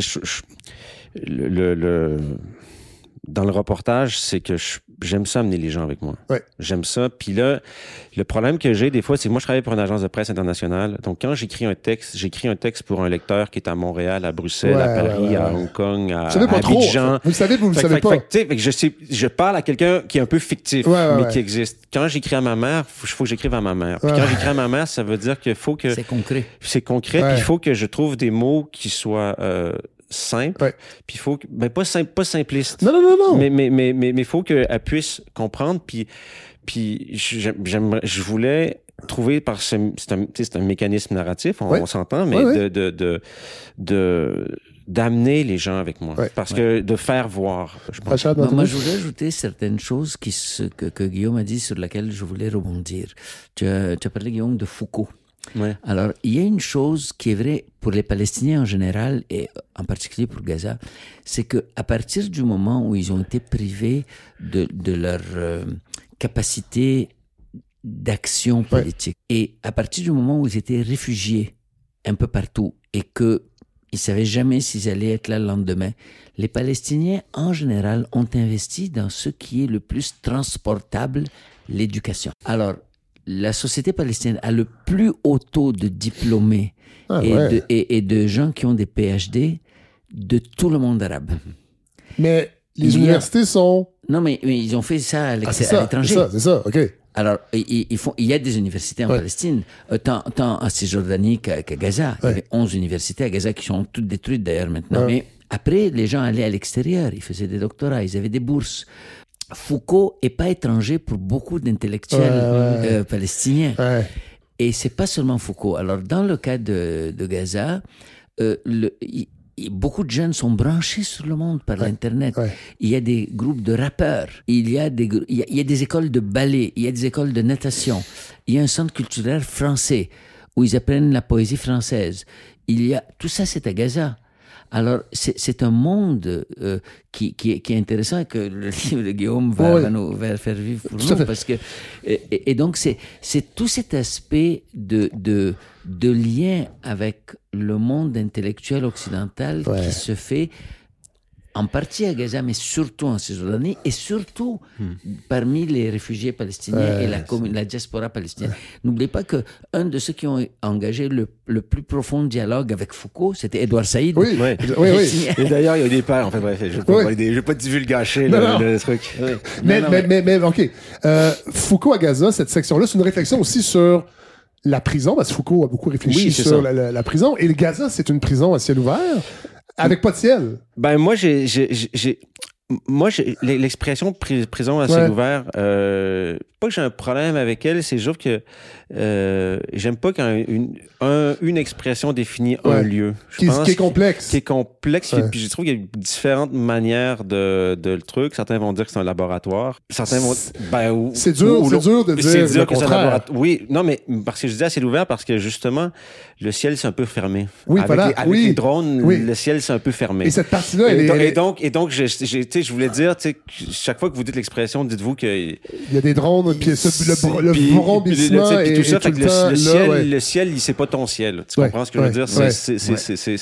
C'est un autre ciel. Quand on fait un essai, puis tu sais, des fois, ça arrive, on a une thèse, puis on la décline. Dans ce cas-ci, moi, ce que je voulais faire, c'est surtout poser des questions, mais faire voir par le reportage. Il y a des choses où je pense que j'ai des réponses, il y a des choses où j'ai moins de réponses. Je dirais qu'il y a une candeur journalistique parfois dans votre essai, parce qu'en fait, vous le dites vous-même, j'ai été manipulé. Oui, il y a une fois, je sais. C'est dans la partie Foucault. C'est ça. Et vous réfléchissez sur le métier de journaliste. Oui, parce que je dis candeur parce que c'est rare qu'on entend ça. Ben, je pense qu'il faut des journalistes. On a une discussion cette semaine sur la question des journalistes et tout. Ouais. On est loin d'être parfait. Ouais. Je veux dire, on fait des erreurs et tout. La vérité est la première victime de la guerre. Puis mon problème que j'avais, c'est que des deux côtés. Oui, puis en fait, j'étais prof de journalisme pendant 2 ans à l'UQAM, puis j'enseignais ça à mes étudiants. Ouais. Puis je pense que des fois, quand j'étais prof pendant 2 ans, des fois, c'est comme si on jugeait un peu, on est comme au-dessus de la mêlée, puis on jugeait nos collègues ou l'histoire ou quoi que ce soit, en disant, mais pourquoi ils sont fait piéger à ce moment-là? Puis quand t'es vrai, juste pour finir, quand t'es journaliste, ça arrive des fois. Moi, je vais ajouter une dimension à cette discussion de Guillaume, c'est que dans le métier de journaliste, il y a comme 2 aspects complémentaires. Il y a le travail des journalistes individuels qui réfléchissent, qui font des choses, qui prennent des risques. Guillaume parlait de comment les gars avec qui il travaillait pour lui risquent de se faire tuer et beaucoup se sont fait tuer. Plus d'une centaine. Et donc tout ça mérite une admiration puis une estime très grande. Mais il y a aussi le cadrage dans lequel se fait, c'est-à-dire les institutions comme Radio-Canada, les grands journaux. Vous en parlez dans votre livre, dans lequel tout ça s'insère. Et là, il y a une manipulation haute. Par exemple, quand moi, j'ai eu souvent des discussions avec des journalistes qui sont très bien intentionnés, mais quand tout leur travail est mis sous le chapeau du titre « Guerre Israël-Hamas », je dis que ça fausse le débat au départ. Pourquoi? Parce que si on présente les 2 pôles comme étant Israël contre le Hamas, si on n'est pas contre Israël, on est pour le Hamas. Donc on est pro-terrorisme. Et donc on fait l'apologie du terrorisme. Il y a des gens en France qui se sont mis en garde à vue, des médecins, des infirmières, tout ça, parce que ils protestaient contre les massacres à grande échelle. On leur disait, vous faites de l'apologie du terrorisme. Donc, il y a une institution, surtout celle des grands médias, qui est en lien très direct avec la politique, avec l'hégémonie politique des groupes qui sont en présence et qui présentent les choses Comment on l'explique, ça? Alors, sans tomber, parce que il y a un discours complotiste aussi attaché à ça, puis je veux pas qu'on aille là-dedans du tout. Pas du tout. Mais comment on l'explique? Moi, j'ai identifié, puis j'ai écrit aussi 4 ou 5 facteurs importants, mais je ne suis pas capable de dire lequel est le plus important des autres. Mais je peux dire que ce sont ces facteurs-là. Alors, il y a un des facteurs, c'est la culpabilité par rapport au génocide contre les Juifs. Culpabilité occidentale par rapport au génocide contre les Juifs, parce que des pays comme le Canada, comme les États-Unis, et même l'Angleterre, a refusé de donner l'asile à certains Juifs et au contraire disait allez en Israël. Donc il y a cette culpabilité. Il y a une proximité culturelle et civilisationnelle du fait que beaucoup de porte-parole israéliens sont originaires des pays occidentaux. Donc quand ils parlent avec notre accent, avec notre vision du monde, ils nous comprennent, ils sont capables de dire des choses que les Palestiniens ne sont pas capables de se dire de la même façon. Ceux de là-bas. Les Palestiniens de la diaspora, oui. Mais ceux de là-bas, on les entend moins, les Palestiniens de la diaspora aussi. Ils ont moins accès aux grands médias aussi, quand même. Il y a le lobby pro-israélien qui a été analysé par John Mearsheimer, qui est un politologue au-dessus de tout soupçon à l'Université de Chicago, qui a écrit un livre très important là-dessus, qui a donné beaucoup de conférences où il analyse comment ça joue. Et tout ça, c'est documenté. Le American Israel Public Affairs Committee, ils ont des listes de tous les sénateurs, de tous les représentants, de comment ils votent. Ouais. Et s'ils ne votent pas de la façon qui leur convient, ben on finance leurs opposants. Ouais. Et ils ont un effet très réel. C'est un facteur. Il y a des stéréotypes négatifs par rapport au monde arabe et au monde musulman qui sont dans la continuité de l'orientalisme et du colonialisme. Il y a tous ces facteurs qui jouent. Il y a un calcul d'intérêt cynique colonial qui dit on est mieux d'avoir des gens proches de nous et qui peuvent, qui seraient comme une base militaire avancée en cas où les Arabes voudraient contrôler leur propre pétrole. Alors, il y a tous ces facteurs qui jouent là et je ne pourrais pas dire c'est lequel le plus important. Mais le résultat de ça, on voit les choses comme Israël les voit.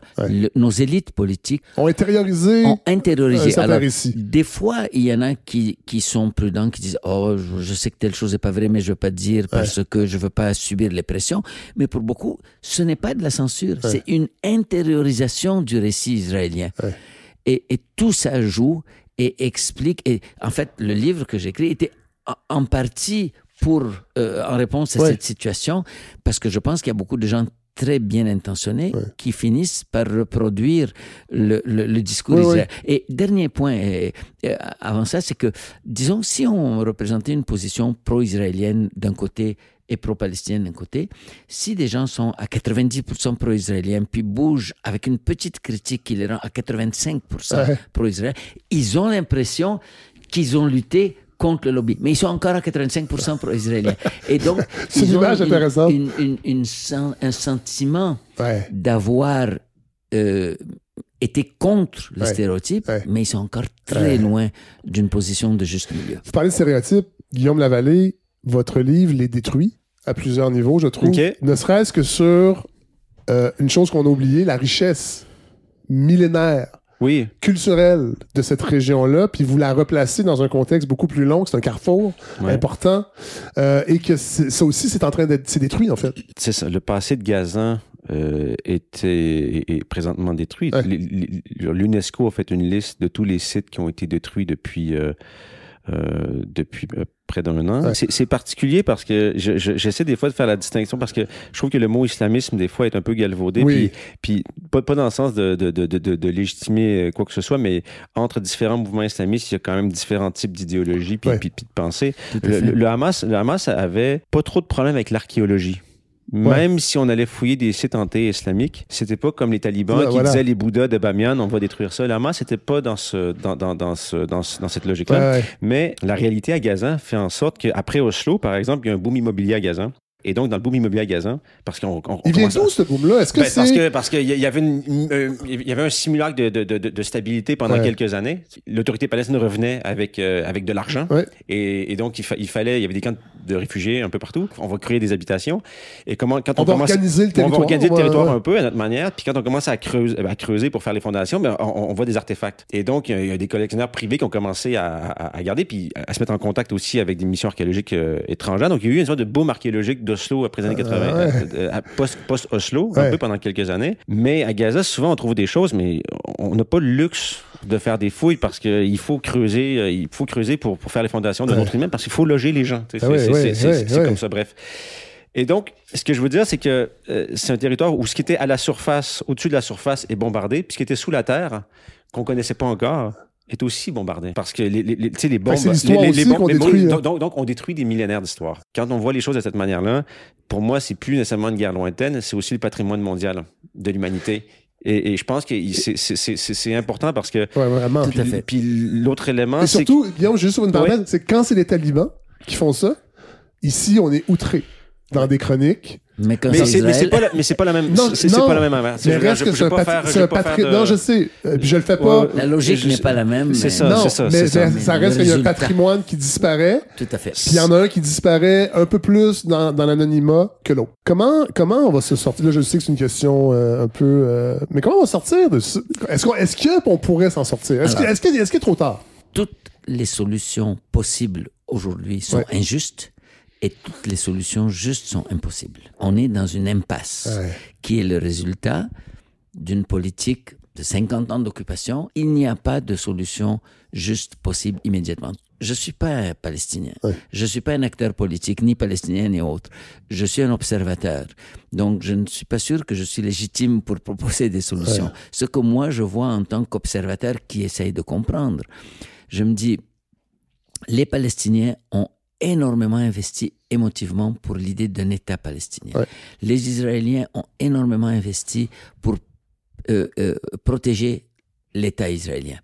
Donc, on ne peut pas faire abstraction de ça. Et en même temps, 2 États, c'est devenu impossible parce que la colonisation en Cisjordanie a transformé la Cisjordanie en omelette dont on ne peut plus séparer le jaune du blanc. Les ouvriers palestiniens qui sont expulsés de leur maison, ce sont eux qui sont engagés comme ouvriers pour construire les colonies de peuplement sur les terrains dont ils ont été expulsés. Ils ont le choix entre nourrir leurs enfants ou crever de faim. Et ce sont des fois des ouvriers palestiniens qui sont aux commandes des bulldozers, qui viennent détruire d'autres maisons palestiniennes parce que l'armée a dit c'est illégal cette maison, alors qu'elle est sur les terrains privés des gens. Alors, on est dans cette situation kafkaesque et impossible. Moi, je crois qu'à long terme, à très long terme, la seule solution logique serait celle de tous les États. Ce sont des États où il y a des citoyens entre lesquels il n'y a aucune discrimination basée sur la religion. C'est simple.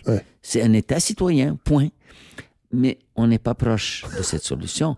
Donc, je crois qu'il faut partir d'une situation de 2 États et immédiatement essayer de construire soit une confédération, des échanges économiques, des dialogues qui vont éventuellement produire un seul État. Sur la notion de dialogue, je veux dire une petite chose, parce qu'après Oslo, les Américains et les puissances occidentales ont dit il faut absolument dépasser tous les obstacles psychologiques qui font que les Israéliens et les Palestiniens ne se parlent pas.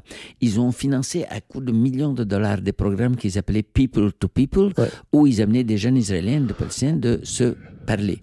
Étant donné que sur le terrain, les conditions structurelles de la prise de contrôle du territoire continuent à favoriser l'occupation, c'est comme si on avait réduit le conflit et l'occupation à sa dimension psychologique. Non, il y avait un problème avant tout de contrôle de territoire. Guillaume Lavallée, un dernier mot? Je sais pas quoi dire parce que, comme dit Rachad, c'est pas à moi de déterminer le futur, puis je suis pas acteur, mais le niveau de souffrance est tel aujourd'hui que puis c'est incandescent dans le cœur de chacun. J'arrive pas à avoir l'idée d'un dialogue. C'est difficile maintenant pour un Palestinien de dire je vais parler avec un dirigeant israélien, puis ça serait difficile pour un dirigeant israélien de dire je vais parler avec un dirigeant palestinien aujourd'hui. Puis aujourd'hui. Je vais Édouard Saïd, il y a maintenant 2 ou 3 semaines, sur un point qui m'a fasciné en disant la paix, c'est pas juste le partage du territoire ou la redistribution, la reconnaissance des droits de chacun, je paraphrase, mais c'est aussi reconnaître la souffrance de l'autre. Puis je me suis dit, on recrée une somme énorme de souffrance et j'arrive pas à voir présentement, puis peut-être que dans 5 ou 10 ans, je veux dire, on sera assis à la même table, mais on crée des nouveaux niveaux de souffrance qui font en sorte que cette paix-là, en tout cas, celle de la reconnaissance de la souffrance, qui implique la reconnaissance de la souffrance de l'autre, je sais pas si aujourd'hui c'est possible. Moi, je vais ajouter à ça ma réaction en tant que citoyen d'un pays comme le Canada. Je n'ai aucune prise ni sur les Palestiniens ni sur les Israéliens. Mais par contre, j'ai mon mot à dire sur ce que le Canada fait. Et ce que le Canada fait a trahi tous ses principes et ce qui permet à des gens comme les dirigeants actuels au Canada, le gouvernement, de prendre leur position, c'est qu'il y a eu une déshumanisation terrible des Palestiniens. Et en déshumanisant l'autre, on se déshumanise soi-même parce qu'on se coupe de ses émotions et de la reconnaissance qu'on peut avoir envers un autre être humain. Moi, je crois que les choses vont aller pire, vont aller plus mal avant d'aller mieux. Et éventuellement, les êtres humains sont condamnés à vivre ensemble. Ils vont pas aucun des 2 groupes ne peut éliminer l'autre. Ils vont devoir vivre ensemble et sur la même terre. Au départ, les stratégies israéliennes n'étaient pas motivées par la haine contre les Palestiniens. C'est pas la haine qui explique ni d'un côté ni de l'autre. C'est le contrôle de la terre. Et donc, on veut expulser l'autre pour prendre la terre. Ouais. Mais ils vont pas réussir. Il y a un total maintenant dans la grande région de ce qu'on appelle la Palestine historique, qu'Israël contrôle. Il y a à peu près le même nombre de millions d'Israéliens juifs et de Palestiniens. Qu'est-ce qu'on va faire? Je veux souligner, par exemple, un exercice que je trouve intéressant, qui a été initié par un avocat juif américain qui s'appelle Joseph Avessar, qui a fondé une initiative qui s'appelle Israeli Palestinian Confederation, où à chaque semaine, il fait une simulation d'un parlement unique. Il y aurait des Israéliens et des Palestiniens ensemble qui doivent prendre adopter des lois qui concernent l'environnement, le commerce. Et c'est un exercice où il invite des gens très haut placés israéliens, juifs israéliens, soit de la diaspora juive ou d'Israël, et des Palestiniens aussi. Et il se prête à cet exercice. Wow. Et je pense que cet exercice est important. Il faut qu'on brise toutes les contraintes de l'imaginaire pour imaginer autre chose de possible. Messieurs, merci infiniment. C'était passionnant. On aurait pu continuer des heures et des heures. Si tu veux, on est là. Ouais, non, je sais, mais malheureusement... Non, mais merci de nous avoir invités à tous les deux ensemble. Merci. Qu'on ait pu faire ce dialogue ensemble. Alors, Rachel Antonius, on lit La conquête de la Palestine de Balfour à Gaza, une guerre de 100 ans. C'est publié chez Éco-Société. Et Guillaume Lavallée, on lit Gaza avant le 7. C'est publié chez Boréal. Merci vraiment beaucoup. J'espère que cet entretien va ajouter une pierre à l'édifice, de juste changer nos perceptions. Faire attention, parce qu'on n'a pas beaucoup parlé des médias, mais faire attention comment on consomme je veux la pas rentrer dans la question. Mais il y a des choses sur lesquelles... Bref, ça sera une autre question. mais je pense qu'il faut pas oublier un élément sur la couverture médiatique? Ouais, c'est parce que plus on croit fermement à quelque chose, plus les médias nous dérangent. Oui. Et donc là, nécessairement, c'est très émotif pour chacun, puis c'est normal que ce soit très émotif pour chacun. Puis les médias ou les journalistes, des fois, ils disent pas ce qu'on souhaite qu'ils disent. Et donc, notre réaction, des fois, est plus vitriolique par rapport au journalisme. Moi, j'ai un truc là-dedans, c'est que je me dis toujours que la vérité n'a pas d'amis. Les journalistes prennent des coups, les médias prennent des coups. Je veux dire, en Israël, on focalise énormément sur la question des otages. C'est le trou béant pour Israël, c'est le retour des otages.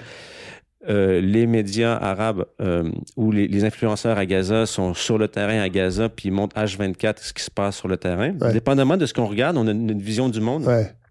Les médias internationaux sont entre tout ça, puis combinent tout ça, puis ils reçoivent un peu des coups de tout le monde, mais je pense qu'il faut pas jeter le bébé avec l'eau du bain, puis c'est important. Je vais ajouter que j'ai été très sensible à ce que Guillaume dit. Dans les derniers jours, on a été 3 fois ensemble dans des dialogues.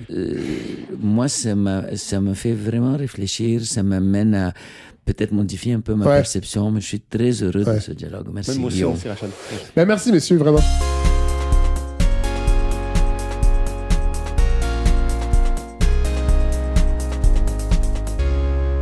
Ouais, c'est sa voix de radio. Ouais, c'est ça. À la soirée, j'avais ma voix radio, je parle un petit peu comme ça. Ouais, c'est vrai. Oui, Jean-Philippe, vous avez raison.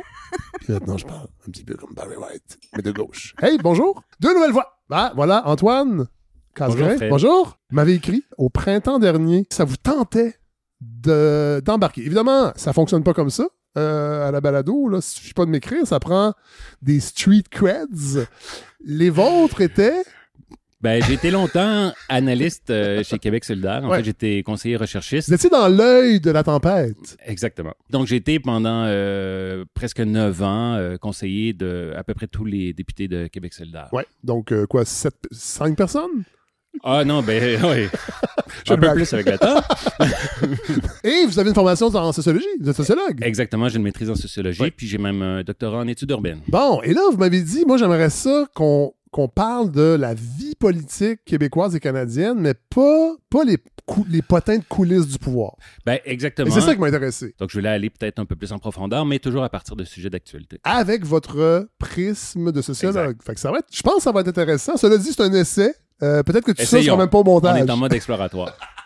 Gabrielle Brassard-Lecourt, on se retrouve? Oui, merci. Ben là, c'est ça. Vous êtes venu deux fois. Je vous ai pas écrit, là. C'est vous qui êtes venu me chercher. Oui, voilà. Oui, ça arrive des fois que c'est moi qui... Parce que moi, j'ai déjà les street cred. Oui.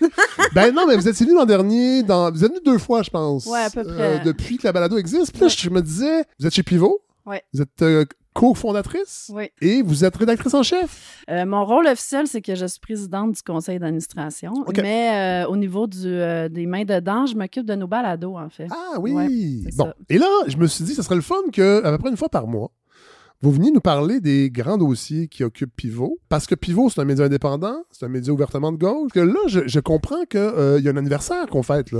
Oui, d'ailleurs, justement, on vient de faire paraître ces jours-ci un éditorial signé par Claire Ross, donc qui est la rédactrice en chef présentement, et moi en tant que éminence grise ou je sais pas trop, là, mais... moi, je trouvais ça important qu'on souligne ça. Pivot fête ses 3 ans, mais le prédécesseur de Pivot, c'est vraiment Ricochet beaucoup. On a fondé ça en 2014. À l'époque, on était un média bilingue aussi. Oui, ça, c'était la grosse... C'était assez nouveau. Ouais, c'était assez nouveau. Puis on se faisait à la fois dire que c'était cool et que c'était problématique parce qu'on n'allait pas parler de l'indépendance, là, genre. Et puis, c'est évidemment, Ricochet, c'était aussi beaucoup inspiré du mouvement étudiant de 2012. Il y avait des jeunes très impliqués. Beaucoup sont partis à Québec solidaire, d'ailleurs, par la suite, pour faire le lien. Donc, c'est ça, il était inspiré. En fait, je voulais qu'on crée un média un petit peu plus grassroots, comme on dit, qui allait aller sur le terrain et surtout qui allait couvrir les angles morts de beaucoup de sujets des grands médias. Comme, à l'époque, on parlait pas du tout des enjeux autochtones, on parlait pas beaucoup de l'environnement. C'est vrai. Moi, évidemment, j'avais une maîtrise, je sortais d'une maîtrise en journalisme international, donc je voulais parler de l'inter beaucoup. C'était mon cheval de bataille. Puis aussi, on était un OBNL, puis ça, on se faisait rire d'en face de ce modèle d'affaires-là. Puis finalement... Alors que c'est un choix... Oui, c'était un choix délibéré. En fait, c'est que nous, on se disait, moi, je suis une grande défendresse du fait que je pense pas qu'aucun média devrait être une propriété privée. Puis bon, j'ai des débats avec d'autres là-dessus.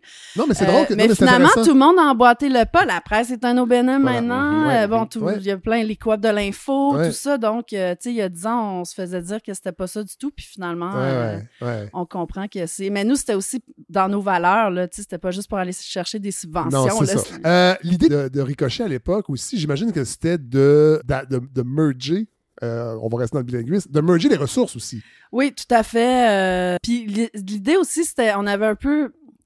Avec le recul, je sais pas si c'était un peu naïf, mais on se disait, tu sais, il y a des luttes communes dans le reste du Canada, justement, par exemple, pour les enjeux autochtones, où ça serait intéressant qu'on en fasse part au Québec et vice-versa. Ce serait intéressant que le reste du Canada sache un peu ce qui se passe au Québec. Tout à fait. Donc, on avait deux sites distincts où on faisait pas la même info, mais on traduisait des articles quand c'était pertinent. Finalement, au cours des années, on s'est rendu compte qu'on était quand même 2 solitudes, là.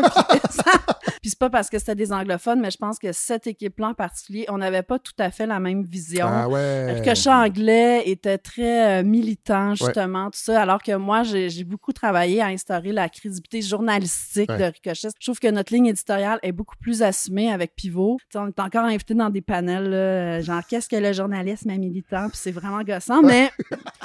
Moi, je le sais que tous les grands médias nous lisent, reprennent nos histoires. Oui. Donc, sur la crise du logement, entre autres, vous en avez parlé. Vraiment. En premier lieu, sous plusieurs angles. La séparation entre Ricochet et Pivot. Donc, au début, on était une petite équipe quand même, bénévole. Donc, il y a beaucoup de jeunes qui sont partis faire leur vie, là, gagner leur vie. Qui payer des comptes. Oui, puis qui n'étaient pas nécessairement dans les médias à la base, donc qui avaient envie de plus continuer leur militance après leur parcours étudiant. Il y en a d'autres qui sont allés dans les syndicats, tout ça. Moi, je suis restée. Mais après 7 ans, là, je commençais à être un peu essoufflée de porter ça... pas mal seule. J'ai une collègue qui m'a aidée pendant quelques années, mais on se payait à peine. Je suis soufflée. Et moi, j'ai eu un emploi à temps plein à l'Université Concordia où j'ai commencé à enseigner le journalisme. Et là, je me disais, je vais avoir moins de temps. Mais ça a été une belle coïncidence où Majeur, qui était un petit média, ça faisait 1 an que ça existait, c'était pas trop... oui, je me rappelle de ça, Ouais, c'était très axé sur genre, les nouvelles très courtes sur les réseaux sociaux. Beaucoup de monde militant de gauche derrière. Donc, la crédibilité journalistique moyen, là. Moi, j'avais dit dès le départ, je savais c'était qui les instigateurs de ça, puis dès le départ, je leur ai dit, tu sais, puis ils signaient pas leur texte. Fait que, tu sais, c'était pas... Ils m'ont dit, qu'est-ce que tu penses si on s'agence ensemble? Je te dis, ben, vous avez à gagner que moi, j'apporte la crédibilité de Ricochet, mais moi, qu'est-ce que... tu sais. Mais c'était de mettre les ressources financières. Aussi, il y avait justement le programme de crédit d'impôt qui existait qui venait d'arriver. À Ricochet, on pouvait pas parce qu'un des critères, c'est d'être une organisation à but lucratif. Voilà. Ce que Ricochet n'était pas, mais Majeur avait déjà la structure d'une coopérative de solidarité qui permet de faire des profits, mais qui reste quand même dans l'économie sociale. Oui, voilà, c'est ça. Avec certains critères. Oui, c'est ça. Donc, on a mis ça ensemble. Et il y avait aussi un autre média basé à Toronto qui s'appelle Press Progress, qui est un média qui est un média d'enquête qui s'intéresse beaucoup, surtout aux conflits de travail, un peu partout au Canada. Là, ils ont des journalistes dans plusieurs provinces, mais ils voulaient un pied au Québec, mais ils connaissaient personne. Ils nous ont dit, ben, vous êtes déjà là, on va vous donner le salaire pour engager, vous, un journaliste d'enquête, puis on traduira ces enquêtes. Donc, c'est avec ça qu'on a engagé Sam Harper, qui est notre journaliste d'enquête basé dans le Bas-Saint-Laurent. Excellent journaliste, d'ailleurs. Oui, vraiment. Lui, tout à fait. Et là, Pivot, aujourd'hui, qu'est-ce qui fait vivre Pivot? Les abonnements? Oui, les abonnements. Donc, ça, c'est un mélange d'abonnements et de subventions. Ouais. On est supposé de commencer éventuellement à faire de la publicité. Mais là, nous, notre gros, l'anglicisme, game changer, c'est qu'on vient d'obtenir l'accréditation d'être un organisme de charité pour les médias, qui est un truc très spécifique pour les médias. Oui. Mais ça va être vraiment, ça va changer la donne parce que ça veut dire qu'on peut aller chercher des plus gros dons. On peut taper dans les fondations. Tout le monde se fait dire, ben là, vous avez des subventions gouvernementales, donc vous n'êtes pas totalement indépendant. C'est ça, vous n'êtes pas au vaccin. C'est ça, mais bon, en même temps, il faut que l'argent vienne de quelque part. Moi, j'aimerais ça qu'on soit comme Mediapart en France, qui ne vit que de ses abonnés. Mais ça me semble pas réaliste. Une grande entrevue d'André Noël avec Eddie Plenel, super intéressant, puis... moi, j'aime beaucoup Eddie Plenel. Puis je trouve que, tu sais, même son départ, là, il fait ça de façon tellement classe. Mais c'est ça, c'est que son enfant. Ma blonde a dit, Mediapart, c'est un modèle que tu pourrais imiter. J'ai dit, ben oui, si on avait 60 millions de c'est ça l'affaire, c'est que nous, on n'a pas le bassin de population. Moi, je connais aucun média qui ne vit que de ses abonnés au Québec. Non. Peut-être qu'il y en a, mais j'en connais pas. Écrivez-nous. Ouais. Peut-être les médias d'extrême droite, là, mais... Ah, peut-être. Cela dit, c'est flou. Moi, je serais curieux de voir le revenu. Je sais. Moi aussi, surtout que la pandémie finit, là. Oui. Ben justement, Sam travaille souvent là-dessus, lui, quand il tombe sur des médias. Tu sais, les complotistes, là, financer les médias d'extrême droite, financer les naturopathes, financer... C'est beaucoup de monde qui sont sur PayPal, là, dans cette gang-là. Oui, à un moment donné, il faut faire des choix. Exact. Bon, là, chez Pivot, présentement, puis c'est pour ça que je veux qu'on établisse cette collaboration, que vous venez à peu près une fois par mois nous dire un peu qu'est-ce qui occupe, les grands dossiers qui occupent Pivot présentement. Là, c'est sûr qu'en ce moment, il y a beaucoup de conflits. Dans le monde. Oui, quand même. Donc, on est beaucoup là-dedans. Comment vous faites pour offrir autre chose? Nous, on est chanceux parce qu'on a quand même un bon bassin aussi de... Tu sais, on a 6-7 salariés, là, des journalistes, payés, tout ça, mais on a aussi beaucoup de pigistes qui nous proposent souvent des sujets qui sont d'ailleurs basés ailleurs. Ah ouais, ça, c'est intéressant. Il y a 2 programmes qui existent au Québec de bourse. Là. Il y en a une, c'est le Fonds québécois pour le journalisme international, où il faut une promesse de publication quand on soumet un dossier. C'est une façon pour nous de faire de l'inter, parce qu'évidemment, on ne peut pas payer les billets d'avion. Mais non, donc, nous, on paye la pige quand même. Oui. Mais on ne paye pas toutes les dépenses. Donc ça nous permet vraiment de faire ça.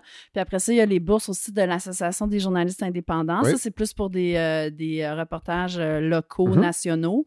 Puis ça, c'est super. Moi, je viens d'obtenir une bourse pour faire un grand dossier sur l'itinérance à Montréal, mais du côté politique. Donc, on va faire pas mal de voyages à Québec. Oui. Puis on veut comprendre c'est quoi le nœud du problème. Là. Arrêtez de vous lancer la balle entre le provincial puis le moi, je pense que c'est plus de fonds pour la police. Ouais, ben c'est pour ça. Faire du ménage. Exact. Puis moi, je suis un peu tannée que l'angle ce soit, tu sais, les itinérants sont drogués, puis pauvres propriétaires de condos. Puis, j'ai envie qu'on aille au-delà de ça. Donc, ça va être un dossier que moi, je vais travailler, entre autres, pour Pivot, mais on va aussi publier avec The Rover. Je travaille avec un journaliste anglophone, tout ça. Donc, on est là-dedans. Est-ce que c'est Christopher? Non, Christopher, c'est le rédacteur en chef. The Rover. The Rover, oui, voilà. Ouais. Mais là, et Rover qui est un peu le pendant de Pivot. Oui, ça ressemble... En tout cas, l'approche journalistique et la structure financière, j'ai l'impression que ça ressemble. Oui, mais lui, c'est ça, je pense qu'il a fait beaucoup sa marque autour de lui-même. Oui. C'est une autre façon de faire. Là, il partage beaucoup de sa vie personnelle, tout ça. Un peu Gonzo. Oui, un peu gonzo. Moi, j'ai jamais trop été là-dedans, mais tu sais, j'en parle souvent avec mes étudiants parce que eux sont comme, ben là, on devrait-tu se partir un TikTok, tu sais, pour être connu. Mais normalement, comme t'as Farnell. Pas besoin. Ouais, c'est ça. Comme Farnell Morissette, ouais. Farnell, j'étais sur un panel avec lui au printemps passé dans un festival de journalisme en Gaspésie. Puis il y avait moi, Christopher Rover, Léla Savic de La Converse et Farnell.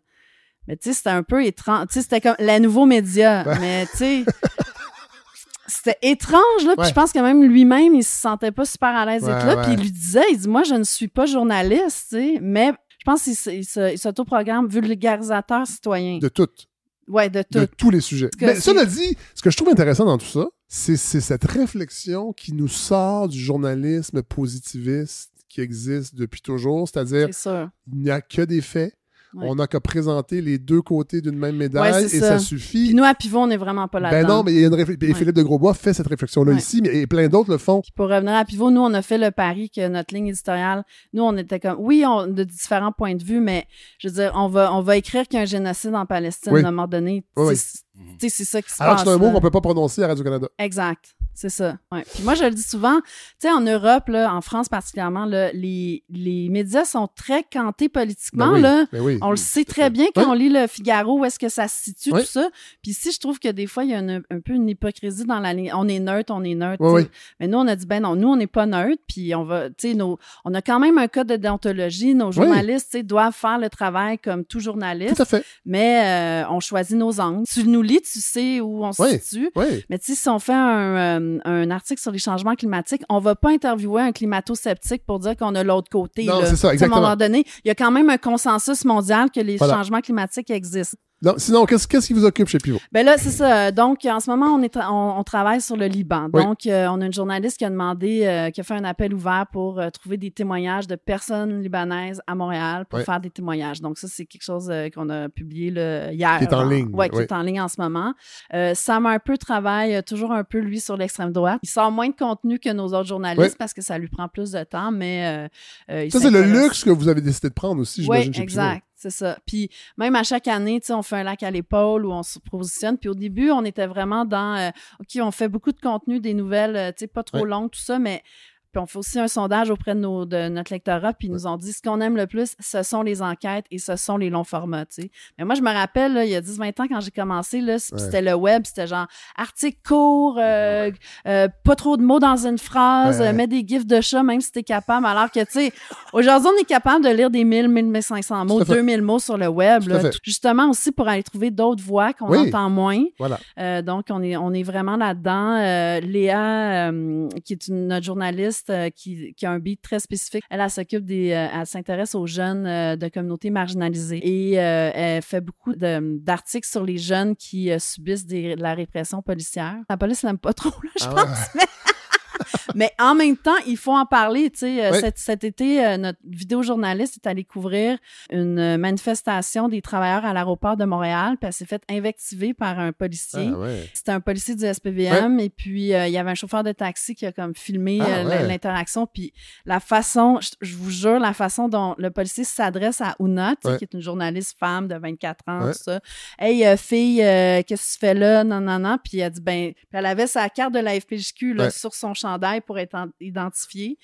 On a fait un article en disant est-ce que les policiers ont une formation à l'école de police pour savoir comment travailler avec les médias? Puis on a su que non, pas du tout. Ils savent pas c'est quoi la FPJQ, genre, quand même hallucinant. Là. J'avoue. Ça, on a travaillé là-dessus. Léa a travaillé, parce qu'évidemment, ça a pris du temps à avoir des réponses. Oui. Hein, et j'imagine qu'il y a beaucoup de profilage social aussi, parce que quand on parle d'un journaliste, on a l'impression...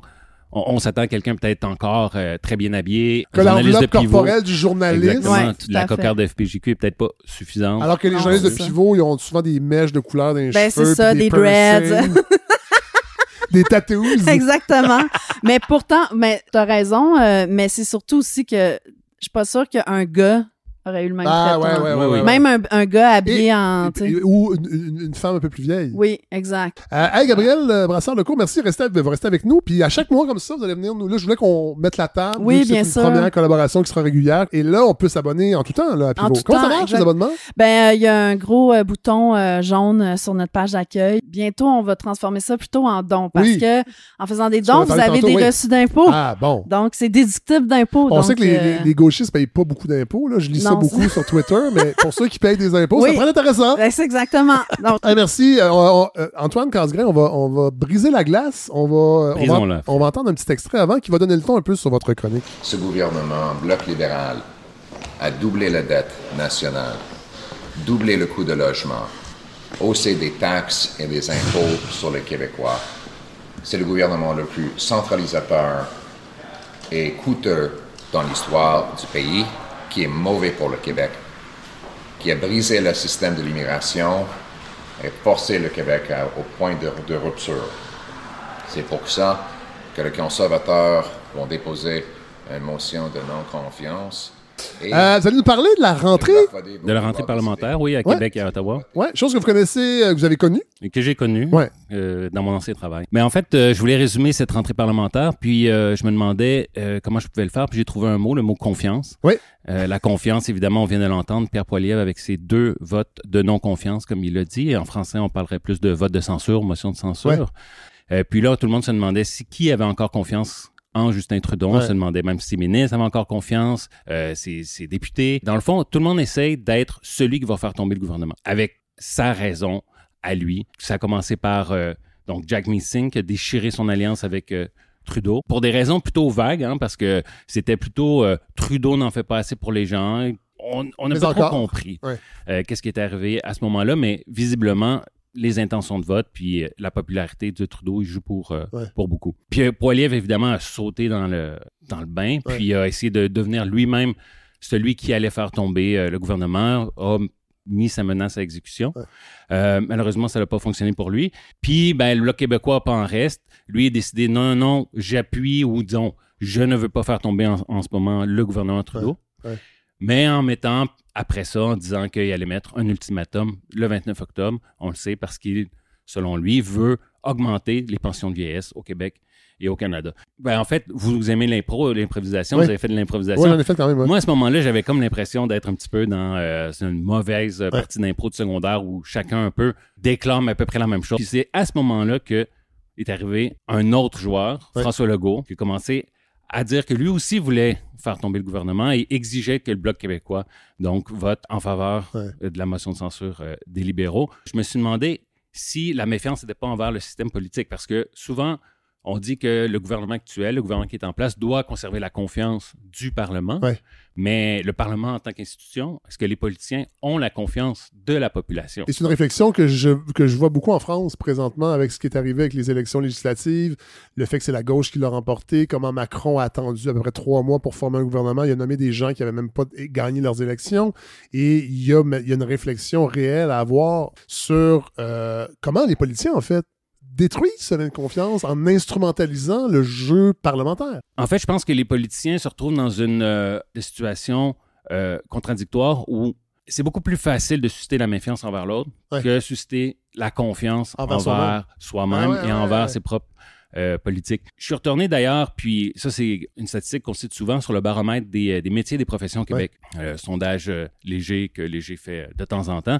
Ça nous rappelle que les ministres et les élus donc, occupe le 45e rang sur le palmarès de 50 professions. Il y a à peu près juste les curés et les vendeurs de chars qui sont moins dignes de confiance dans la population. Aussi, peut-être. Mais ça, c'est pas juste au Québec et au Canada. Si on va ailleurs, partout, il y avait une étude de l'OCDE très intéressante qui est parue là, il n'y a pas très longtemps, qui comparait plusieurs pays sur des questions. Est-ce qu'ils font confiance aux partis politiques, au système politique en place? On peut s'apercevoir qu'au Québec, ça se situe environ entre 30 et 50% de confiance que la population a envers la politique, puis ça dépend de la question qu'on pose. Si on demande, est-ce que vous avez confiance envers les partis politiques? La réponse est beaucoup plus basse, donc on parle de 30%. Ah ouais, fait qu'on fait une distinction entre la formation politique et l'individu. Et l'individu, là, ça augmente un petit peu plus. Les gens ont plus confiance envers les individus comme... Vous avez été conseiller, Antoine Casgrain. Est-ce que ces notions-là sont prise en compte de façon soutenue dans les partis? Moi, je pense que pas suffisamment. Je pense qu'on est encore dans où on essaie beaucoup de détruire la confiance que les gens peuvent avoir envers les autres formations politiques, moins essayer d'avoir nécessairement un discours qui augmente la confiance envers les solutions. Dans plusieurs pays, l'un des principaux objectifs que vont se donner les partis politiques dans l'avenir, c'est de convaincre ceux qui votent pas. Convaincre les abstentionnistes, parce que les abstentionnistes, dans tous les pays, augmentent. À peu près ici, là, c'est 75-76% les taux de participation. C'est même parfois plus bas que ça. Là. Mais il faudrait nuancer ça, par exemple, parce que qui ne va pas voter? Puis l'étude de l'OCDE apportait une donnée qui est souvent extrêmement méconnue, c'est-à-dire que les gens qui ne font pas confiance envers la politique, en même temps, sont plus engagés politiquement.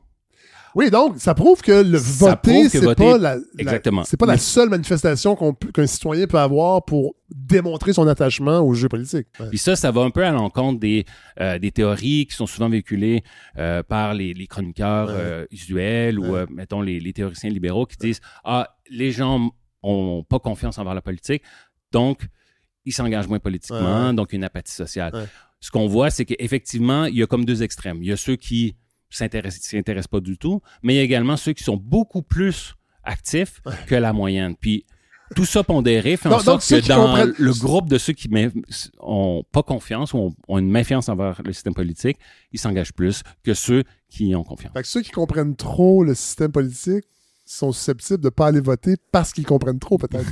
Peut-être. Donc, c'est pour ça que je disais, si on veut des changements puis des réformes brusques, puis un petit peu, c'est la clé des révolutions, des grandes réformes, c'est de faire passer ceux qui ne croient plus au système politique de l'inaction vers l'action politique et pas nécessairement à travers le vote, à travers, on le sait, des pétitions, l'engagement dans des groupes locaux et éventuellement plus des manifestations, des actes un petit peu plus de protestation. Comment font les politiciens pour mettre en mouvement ces gens-là? Puis on l'a vu, puis surtout à partir des stratégies comme de Donald Trump aux États-Unis ou pendant la pandémie, un peu ce qui est arrivé au Canada avec notamment Pierre Poilievre qui a beaucoup suscité l'appui des mouvements complotistes ou anti-vaccins. C'est de créer, dans le fond, une méfiance aussi envers certaines catégories de la population. Puis c'est là où je m'en vais. Parce que qu'est-ce qui préoccupe les gens? Puis si je reviens encore à l'étude que je disais, il y a des questions économiques, bien entendu. Puis la question de l'inflation, en ce moment, inquiète énormément de gens. Il y a aussi la pauvreté, les inégalités. Il y a aussi le logement. Puis je mettrais une petite note. De moins en moins de chômage inquiète les gens parce que il n'y a plus ce problème-là. Disons, c'est peut-être conjoncturel, ça pourrait revenir. Oui. Donc, si je suis un politicien, puis j'ai pas nécessairement une solution facile pour l'inflation, parce que Poilievre a beau parler de just inflation, puis dire que c'est la faute à Justin Trudeau, dans le fond, sa solution, on la connaît pas trop. En fait, Antoine Casgrain, puis je sais pas si ça se discute dans les officines, vous avez été conseillé, bien sûr. Mais les politiciens ont beaucoup moins d'emprise sur l'économie qu'ils le prétendent, dans le fond, avec le jeu des marchés mondiaux, des compagnies transnationales, des accords de libre-échange que souvent on n'a jamais pu les lire complètement, où on sait qu'il y a des tribunaux indépendants qui... Bon, les politiciens, finalement, quand ils disent qu'ils vont baisser l'inflation, c'est souvent du vent. Particulièrement sur ce thème-là, parce que c'est effectivement lié, surtout ce qu'on a vu, la dernière vague d'inflation était beaucoup liée au problème de la guerre en Ukraine, par exemple, ou donc l'augmentation du prix des matières premières et du pétrole. Donc, effectivement, il y a souvent peu de prise sur l'économie. Donc, effectivement, si vous avez plus ces leviers-là, puis si également, comme on peut penser à François Legault, vous dites que la spirale immobilière, donc c'est le symptôme que l'économie de marché va bien. Oui, il a dit ça. Textuellement, il a dit c'est bon que le prix des maisons augmente au Québec. Ça veut dire que les gens font de l'argent. Exactement, l'économie va bien. C'est pareil. Donc, vous écartez, donc vous prenez pas des solutions sur l'économie, sur les inégalités, sur le logement, donc qu'est-ce qui vous reste?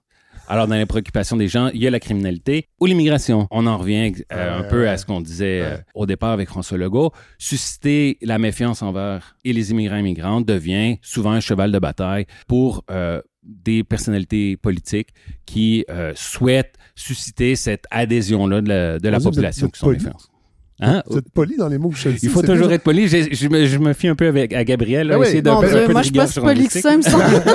Mais d'ailleurs, on parle de ça, l'immigration. Gabriel Brassard-Lecourt, il y a André Noël qui a fait une enfilade sur les réseaux sociaux. Je ne sais pas si ça partait d'un texte qu'il a publié chez vous, mais qui citait des études qui démontraient que évoquer l'immigration, c'est une erreur parce que c'est pas ça. C'est très rarement le problème principal d'une crise de logement. Effectivement. Puis oui, on a fait plusieurs textes là-dessus qui vont, entre autres, pour... En fait, des fois, on voit des choses puis on se dit, on va faire un article pour défaire un peu les mythes. Tu sais, justement, l'amalgame itinérance, drogue, l'amalgame immigration, drogue. Ben, c'est ça. En fait, c'est ça. Ça, on en parle souvent. Même. En même temps, c'est vrai que c'est un défi. Puis le nier, c'est pas...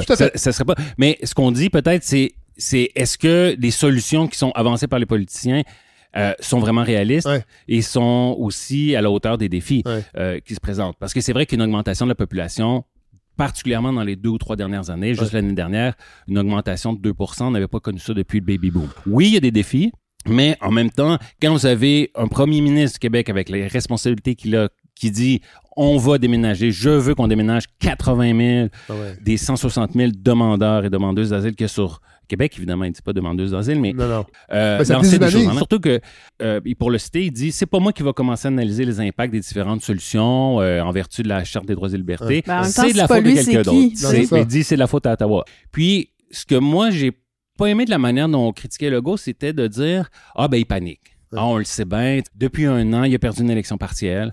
Il voit la montée du PQ. Nordvolt, ça va pas bien. Nordvolt, ça va pas bien. Vous avez été conseiller. J'imagine que je peux pas croire que ça fait pas partie de cette stratégie-là. L'immigration, c'est souvent un trompe-l'œil sur d'autres crises qui couvrent.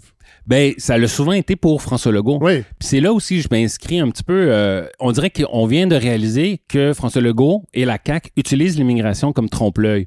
Pourtant, ça fait des années que François Legault, on se rappelle du chemin Roxham. Oui. Puis d'ailleurs aussi, Pierre Poilievre utilisait beaucoup ça comme repoussoir. Puis revenons aussi à la campagne qui a mené au pouvoir François Legault en 2018.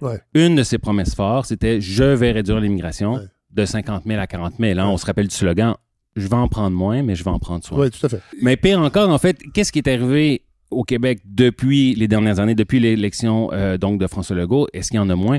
Non, il n'y en a pas moins d'immigrants et d'immigrantes. Dès 2019, son propre ministre de l'Immigration, Jolin Barrette, a modifié plusieurs programmes d'immigration temporaire pour faire venir plusieurs travailleurs-travailleuses migrants. Parce qu'il parle aux chambres de commerce. Finalement, Trudeau et Legault ont eu à peu près la même stratégie au niveau de l'immigration. C'était de donner les clés de l'immigration, de la sélection des immigrants, beaucoup dans les mains des entreprises, selon leurs besoins. Donc, ça s'est terminé en étant, on en prend plus, mais finalement, on les exploite plus. Parce qu'on sait que maintenant, les immigrants temporaires, souvent, sont pas si temporaires que ça. Ils restent, mais de manière précaire. Ils doivent renouveler leur statut année après année. C'est aussi des gens, parce qu'ils sont là avec une épée de Damoclès, vont moins s'engager politiquement, vont moins être dans les associations, vont moins apprendre le français d'ailleurs, vont avoir moins le temps de le faire.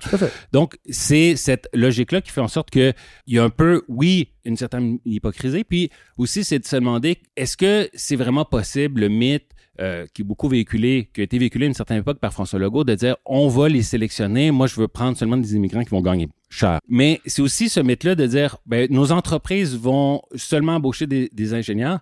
Mais est-ce que c'est les robots qui font le ménage? Est-ce que qui cueillent les fraises? Qui cueillent les fraises. Après, il y a notre système de santé. Est-ce que c'est les robots, encore une fois, qui font la cuisine, qui sont changent les couches? Exactement. Donc, si notre économie croît, puis si nos entreprises sont en croissance économique, on va nécessairement aussi avoir besoin d'une certaine main-d'œuvre moins qualifiée, plus basse en vertu. Et les femmes veulent plus faire d'enfants. En plus, ça, c'est un problème, on n'en parle pas assez. Écoute. Ils travaillent, ils sont pigistes, fait que là, ils n'ont pas le temps, puis là, ils sont fatigués, puis ils veulent pas d'enfants. Merci Antoine, Gabriel, Brassard-Lecourt, on s'abonne à Pivot, bien sûr. On va se retrouver à peu près dans un mois, et on va mettre tous les liens possibles pour que les gens s'intéressent à votre travail qui est super important. Merci. Merci.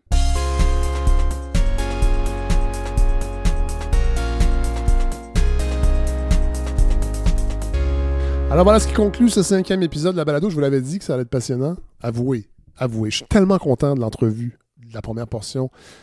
C'est vraiment pour ce genre d'entrevue-là que j'ai créé ce projet-là.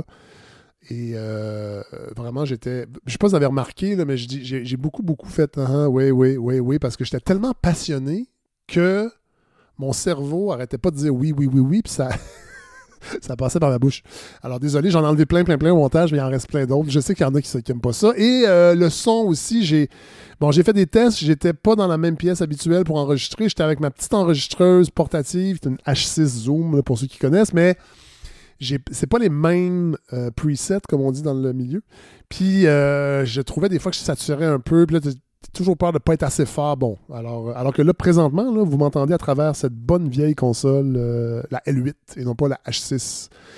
C'est rare que je parle de matériel, de gear, comme on dit, mais voilà, je le fais. Alors, voilà. Merci à tous ceux qui ont participé à l'épisode, entre autres, qui était très costaud. Et là, on va terminer en musique avec une suggestion de Guillaume Lavallée. C'est un artiste qui s'appelle Saint-Levant, L-E-V-A-N-T, S-I-N-T, donc c'est ça, Saint-Levant. Un artiste hip-hop que je découvre, qui est né à Jérusalem. C'est un auteur-compositeur-interprète. Il chante en arabe, en français et en anglais. Il a sorti un mini-album, deux mini-albums en fait, 2022-2023. Il est né en 2000, donc il a 24 ans. Et on va écouter un extrait de son EP qui est paru en 2023, qui est toujours installé en Palestine. Donc, on est vraiment en continuité avec le premier segment de la balado. Le EP s'appelle From Gaza With Love et la pièce également s'appelle From Gaza With Love, et c'est vraiment une découverte. C'est drôle parce que Guillaume est en train de mettre son manteau avec Rachad Antonius, puis il regardait mes vinyles, puis on parlait de musique. Rachad, il disait qu'il venait de découvrir Myriam Gendron. Guillaume ne connaissait pas ça. Fait que là, j'ai sorti le vinyle, je dis, il faut absolument que tu découvres Myriam Gendron. Et là, il prend son téléphone, puis il me disait, hey, toi, il faut que tu découvres quelque chose. Et c'est donc Saint-Levant. Puis ça tombait bien parce que j'avais pas encore de pièces. Puis j'aime toujours, vous le savez, mettre une chanson qui un peu résume l'épisode qu'on vient d'entendre. Alors c'est parfait. Merci Guillaume Lavallée. Je suis vraiment heureux de l'avoir revu pour une deuxième fois. Ses essais sont vraiment... il y a vraiment une écriture particulière et j'aime vraiment beaucoup son approche. Et je remercie Rachad Antonius aussi, qui connaissait la balado parce que son fils il avait dit, il faut absolument que tu ailles parler de ton livre à la balado. Fait que ça aussi, ça me fait plaisir. Alors voilà, je vous souhaite une excellente semaine. Je ne vous parle pas encore de la campagne de financement. Vous le savez, les donateurs, je ne vous ai pas achalé encore. Les dons commencent à rentrer. C'est qu'on est en train de retravailler sur le site web.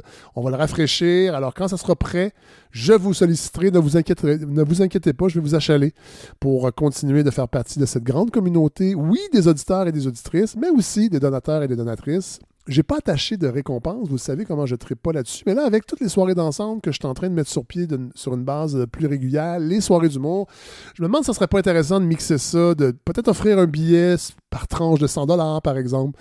Je sais pas trop, là. Je pense à tout ça. Vous savez, ce projet est organique, alors voilà. Hey! Je vais aller me reposer parce que ça a vraiment été une grosse semaine pour toutes sortes de raisons qui incluent la balado et qui n'incluent pas la balado. Alors, j'en dis pas plus, mais j'ai besoin de me reposer. Bonne semaine, tout le monde.